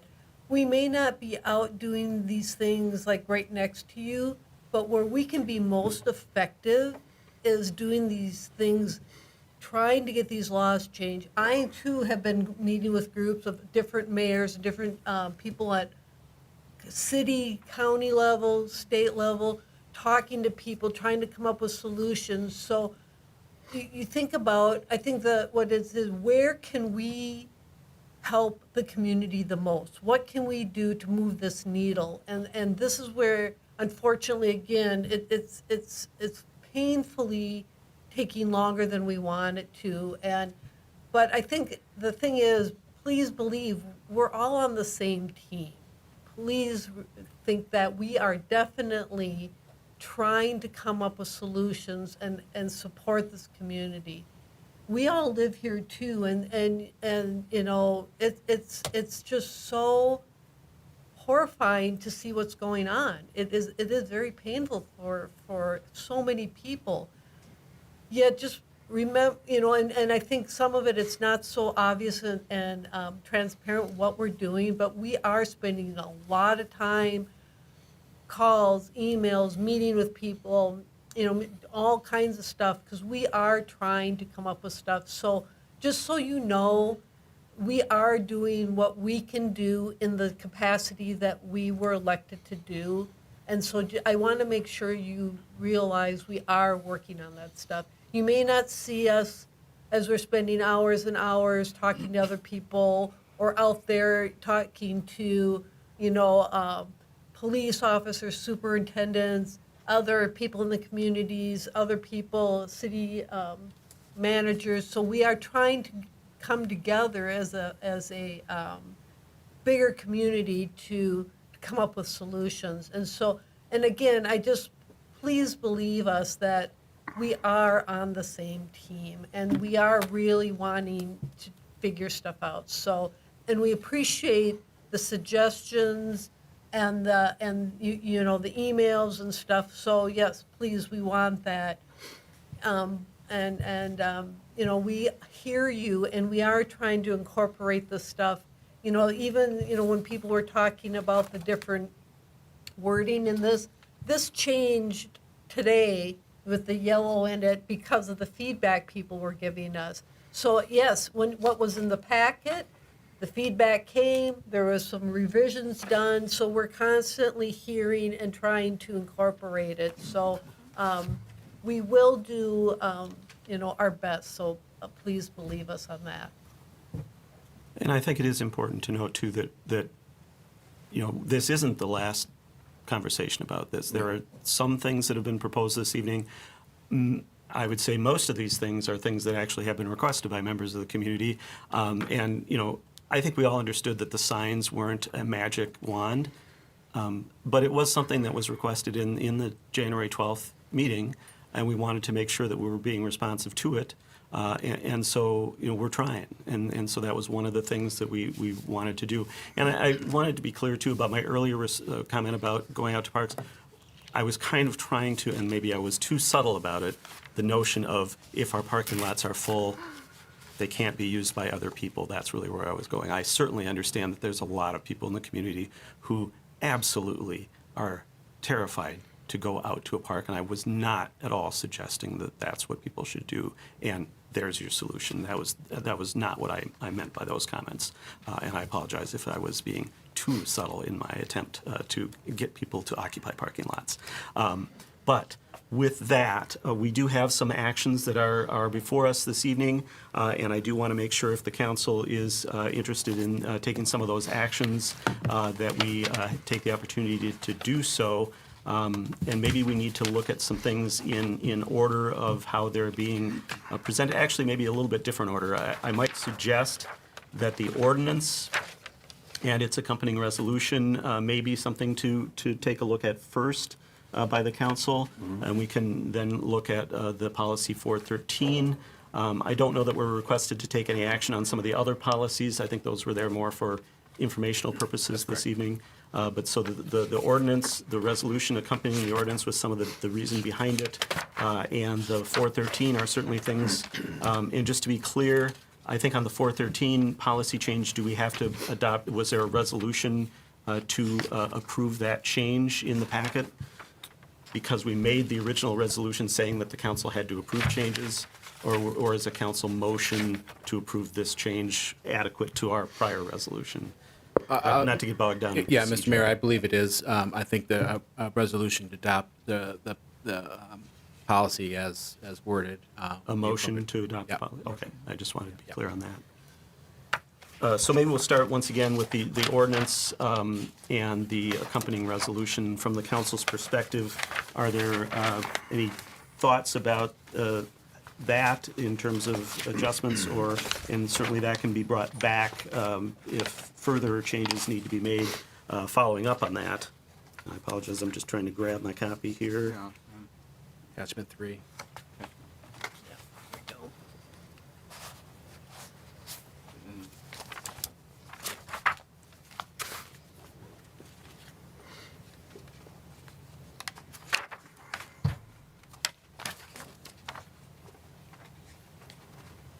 I would move to adopt the resolution and the ordinance. Maybe we'll start with the ordinance. Start with the ordinance. Okay, yeah, if you want to do both of them separate. Well, no, thought I that- think we because could probably the do it resolution- as a single motion. The resolution is the reason for, or Is the reason justification behind for it, the yeah. ordinance. Can you clarify what the city use? Would actually just want to first check with the attorney on making a single motion for both. Yeah, No issue there. I think you can make a single motion. Just for the record to be clear, the ordinance is the use of city resources ordinance. And Correct. The resolution that you're referring to is resolution affirming lawful and appropriate use of city resources. Right. That is what I think the title's actually longer than that. I just want to be Right, clear that because is- and- there's a lot of things on this Right. agenda. So those are the two that you're considering moving as one. Right, so the resolution would be attachment 5, which goes into the basis for the ordinance, and then the ordinance is and I don't have the attachment number, but that's the ordinance amending Title I to establish the section entitled Use of City Resources. I'd second it. All right, resolution plus ordinance. It's been made by Councilmember Bauer, seconded by Councilmember Schroeder. Discussion on the motion as the maker of the motion, Councilmember Bauer. I'll start with the resolution. I think the resolution does lay out nicely the reasons for us to make this change, but also a larger point of restating Roseville's values as a community and the reasons for us to make this change, and makes clear that what we're seeing is not up to what our police and just as a community expect from law enforcement as well. So I do like how the resolution is worded.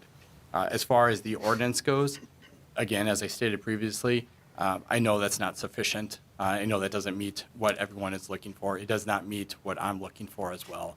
But it is something that we can do now. It does make a statement. I would hope it would show to those here and in the larger community in Roseville and those that are watching that we are making progress. And I do hope that in the future we can come to you with more progress. We will continue working on that. And I wish I could give you a date when that could happen, but this is the start. And hopefully we'll see you again when there's more, and we can continue this conversation. Until then, do continue expecting a lot from us. Don't change your expectations. Keep sending your emails.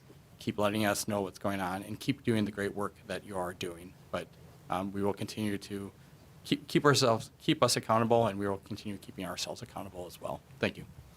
Councilmember Schroeder is the seconder of the motion. I would agree with what Councilmember Bauer talked about. Again, this is just a start. So we can, it's incremental steps that we're doing here. But it's. I think Kathy had the shirt on. How do you eat an elephant one bite at a time? That I saw come up to the table. So we are trying to get as much in here as we can to eat this elephant, but there's other information that needs to come, forward, and we can. I consider this a living document that we can, as things develop, we can amend as needed. Right. Other discussion on the motion, Councilmember Strong.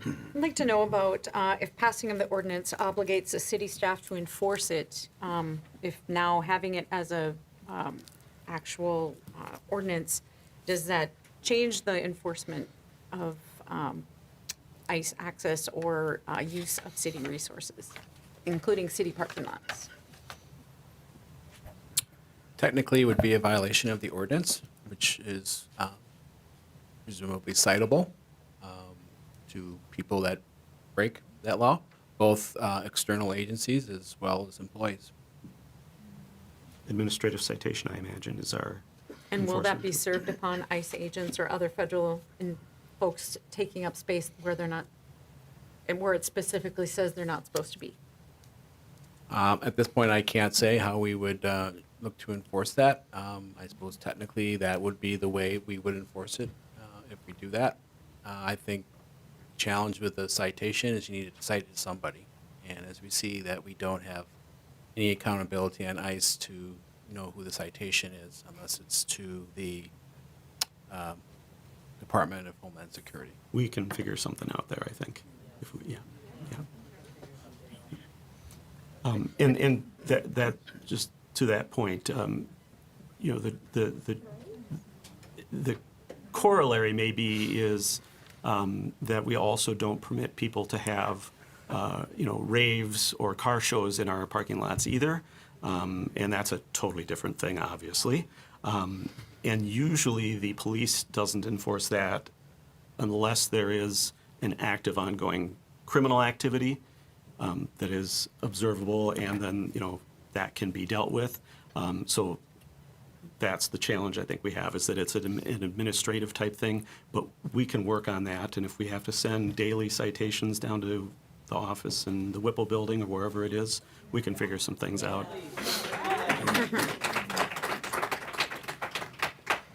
Other discussion on the motion? Other discussion on the motion, Councilmember Groff?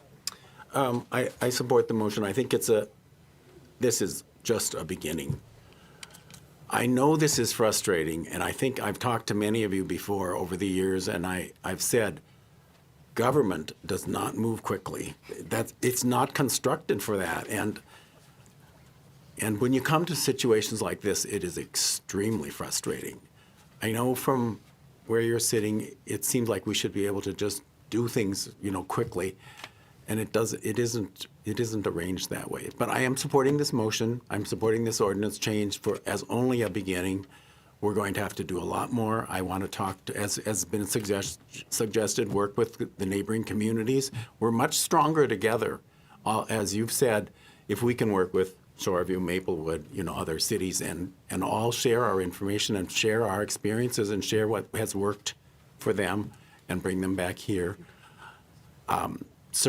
Not surprisingly, but quite often Roseville is ahead of the curve on this, so we're actually being more help to them in constructing their ordinances and their work than I've found from them, but it doesn't mean I don't plan to work with them and share information and try to work together and get ICE out of Roseville. Right, we've got the motion before us. I think everyone has had a chance to speak. If there's any other comment, this would be the time. Right, hearing none, all those in favor of adopting that resolution and that ordinance as moved signify by saying aye. Aye. Opposed? That passes unanimously.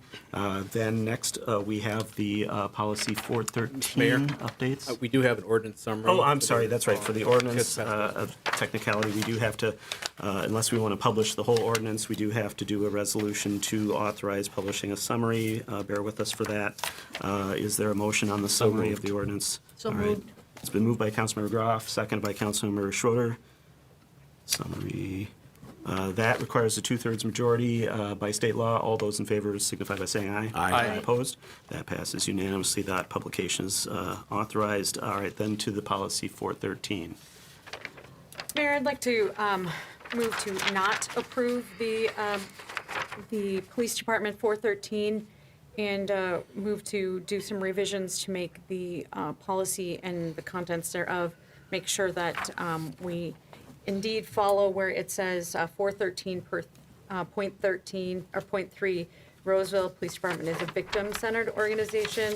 I would want to make sure that we are also a citizen-centered organization. I'd like to make sure we rework that to ensure that it meets those parameters. All right, is there a second to that motion? Second. All right, discussion on the motion. Councilmember Strawn is the maker of the motion. Nothing further. Right, as the seconder, Councilmember Groff. There are other things in this document that I would like to see revised and changed, and I'm not satisfied with the way it is reading now. One of those would be 413, number 6, and I think the second paragraph reading that members of the department are authorized to assist in instances of federal immigration enforcement. I think the last part of that, we should have a discussion about if we could drop off and the safety of federal immigration employees as they perform their duties. I don't think we need that in the document. All right. Other discussion on the motion? I support continuing to work to improve it. Certainly, the existing policy remains in effect until any changes are approved. If there's no further discussion, all those in favor of the motion to continue work on 413 signify by saying aye. Aye. Opposed? That passes unanimously. All right. Other matters that the council may wish to consider, I think we should probably bring back something to look at. I don't know if it's part of our legislative priorities or exactly what it would be, but something to encourage the state to look at that eviction moratorium. And I would also note for the public that we do have a Economic Development Authority meeting, I believe, in February. We're going to look at our funding of various programs to help with housing in the community, and certainly the discussion of how to use those sales tax housing funds for help with people in their rent and those matters would be appropriate at that time. So we'll be looking at that, I would imagine, then. Other things, we still are awaiting more information about the lawsuit and joining the lawsuit, as I understand it. That's correct, Mayor. My firm has reached out. We represent a large number of cities, and we've reached out to the Attorney General's office. And frankly, they're kind of buried in responding to what's going on right now. What we're hoping to find out is what ways would be best for them. What ways are they asking for city support so that we can bring that information back to you? Okay. As soon as we hear back, you'll hear. Right, and I think that makes sense to understand how they want our help, because that's I mean, we want to do the best thing to support those efforts that we can. Other things that the council wanted to talk about this evening in relation to this, knowing that we will be no doubt coming back with some other things. I did want to just, if not, note too, in terms of data, we didn't touch on it too much, but the policy was in the materials. There's a couple of things that govern the handling of the data as it relates to, for instance, the license plate readers and things like that. The one is that the only authorization in our own policy is to share the information for law enforcement purposes. And once again, we're collecting license plate numbers and a slight more additional information in relation to that. Typical ways it's been used in the past, for instance, is if a license plate is read and a warrant comes up for a violent offender, we try to make a stop of that individual or that vehicle and try to ascertain if that individual is in the vehicle and attempt to address the warrant. Occasionally there may be orders for protection type issues or those sorts of things, or stolen vehicles. That's the typical purpose of those license plate readers as they're used by the city of Roseville. The policy is only to share it to the extent that perhaps if a vehicle is leaving our jurisdiction, we can let the neighboring jurisdiction know and they can attempt to make the stop and that sort of thing. And that's not entirely perfect in and of itself, because some of our neighboring agencies or other county agencies have different pursuit policies than the city of Roseville. We will disengage pursuits if there appears to be a danger to the public, and unfortunately some of our neighboring agencies don't always abide by that, even though if it is their published policy. But that's an aside, but I did want to acknowledge that. And we do not share the information with the entities that provide those cameras. That is not at all part of it. It's got to be for law enforcement purposes to other law enforcement agencies, as I understand our policy. Then there is the whole issue of the Minnesota data practices laws about how cities can share information about people. And there are pretty tight restrictions in Minnesota law about how cities can share that information. If somebody requests information from the city and it is allowed to be shared by state law, we have to do that. But I believe that the types of requests where people are saying, can I get a list for a mailing list for marketing purposes or something like that, does not count. And as we talked about our own policy, we strengthened that to not share for immigration enforcement purposes. So hopefully that helps address people's concerns there. But I know data and privacy concerns are huge, not even associated with this particular issue we're dealing with in our communities now, but just in general. So we will remain careful to make sure that our policies are as restrictive as we can make them in that regard.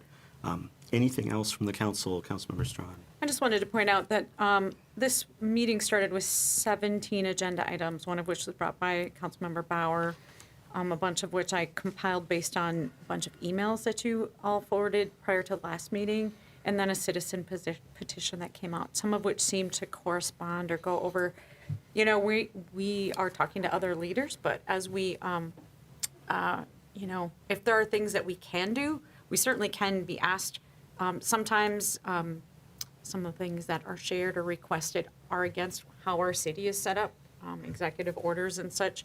But the way to move things forward is maybe not 230 of the same email, but many different ideas and things that come up that maybe we can do. And again, it's glacially slow, but it's hopefully hopefully you can see that we're all working on the same, we're all hoping to affect some positive change.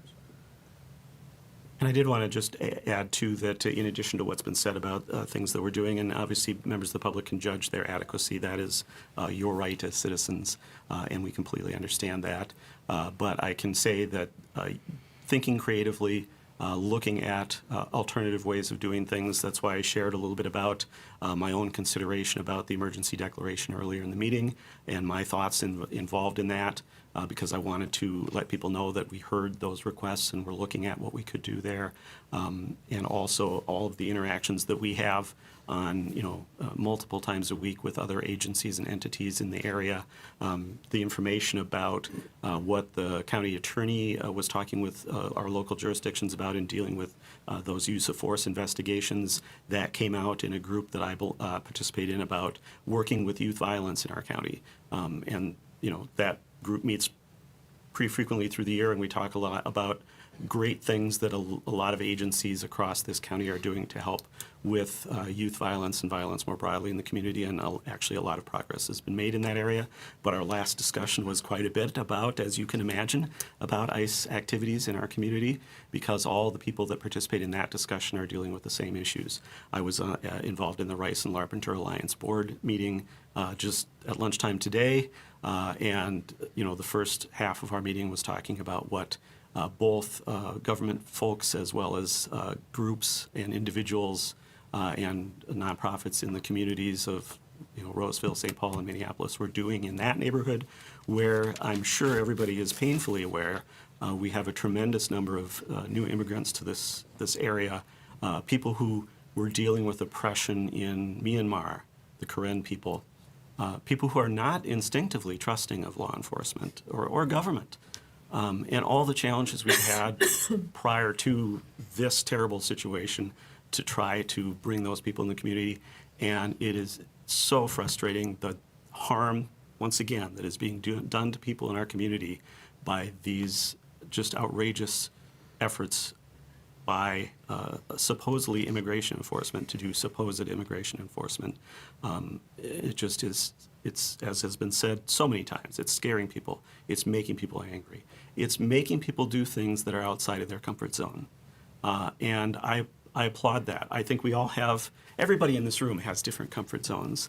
Everybody in this community, 36,000 people, have different comfort zones. And everybody is seeing what's happening and viscerally reacting to it and trying to figure out what they can do and how they can do it and who they can work with. And everybody's in a different place. Everybody's processing at a different speed. Nobody's wrong. Everybody's right in their own way. And we all continue to grow and learn through this process and challenge our own selves. And that is an amazing thing in this community. And I'm not just saying it because I love getting elected and it's important to be nice to the voters. Honestly, in everything I do, the very last thing I think about is the electability of a decision that I'm making. And that may not even sound sincere, and I completely get that. Because I'm an elected official, and you know elected officials and how we are. But believe me, from where I come from, I am always looking, I'm an engineer. I'm looking for solutions. I'm a PK, one of the good ones.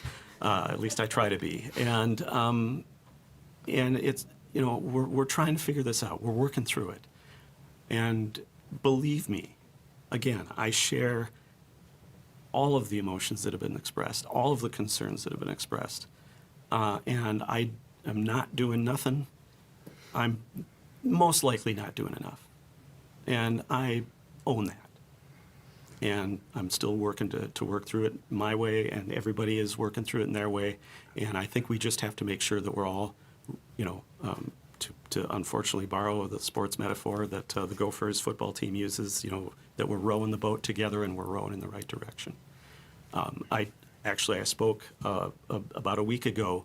We had our annual award ceremony for the police department, where we recognized members of the community who stepped up in terrible situations. Police calls, somebody got stabbed at a convenience store, and people at the dental office across the street came to his aid and provided medical assistance at a dental office to stop his bleeding, and they saved his life. And that's people in our community. And the thing that I said in my opening comments was that we will get through this. I hope that ICE will be out of our community, and I hope that it's sooner than later, because it is doing irreparable harm. I think the comments about people's mental health, young people's mental health, are spot on. And believe me, I've said that too many times already this evening. I'll try to come up with a different phrase. Young people in this community weren't hunky-dory prior to this. Young people in our community, didn't attend school for a couple of years, and we're doing it remotely, and we're dealing with all those impacts. Young people in this community have been dealing with a whole host of things throughout their lives. Everybody else in the community is dealing with it too. I was on the board of NYFS prior to Wayne being on, and one of the things I took away from that was all of the discussion that they talk about in terms of mental health related to trauma. And trauma isn't one big bad thing. Trauma that really affects people is just constant small things. Yep. And unfortunately, we've got some constant small things, but we have a lot of constant really big things too. And we're going to be dealing with those impacts. We're all going to be dealing with those impacts for years to come, as has been said. And we understand that as leaders in the community and as your representatives in the local government. And we want to continue to figure out ways that we can deal with those impacts, because whenever this situation goes away, the impacts don't go away, and we need to be dealing with those. And so I hope that everybody can stay engaged and do whatever they can and however they can and whenever they can. And we will continue to be a great community of people, and we will continue to be a place that people want to live.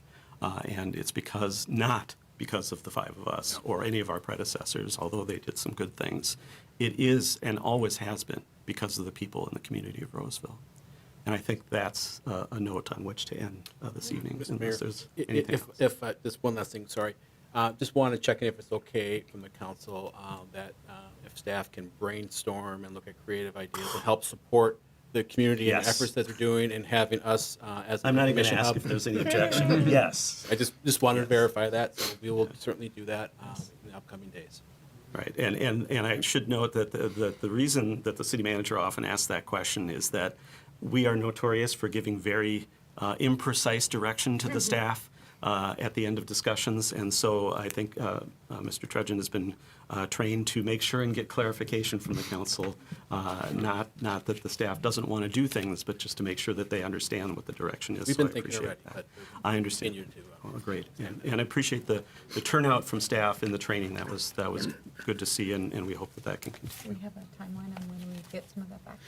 I think we're going to have to take a look at what's involved. I'm imagining the policy may be able to come back. I don't know we've already got an agenda for Monday meeting, so that might be too soon. But February 9th or 6th is our next meeting. February 9th. I think we can talk about the eviction moratorium as part of the legislative priorities. Which is on that? On Monday. On Monday, okay. Yeah. So we can sort that out. Can we have a letter ready to send at that time? Maybe a draft to look Yeah, at. yeah. We'll Okay. put something together. It might come at the last second at the meeting, but. Okay. All right, no, that would be helpful. All right, anything else from the council? No. Being a special meeting, we cannot discuss any other topics by law. And so, being that I believe we've come to the end of this discussion for this time. Motion to adjourn? Motion to adjourn. Second. All right, it's been moved by Councilmember Strawn, whose initials I'm having trouble writing, and seconded by Councilmember Groff. No discussion on a motion to adjourn. All those in favor signify by saying aye. Aye. Opposed? We are adjourned at 9:13 p.m. Thank you again.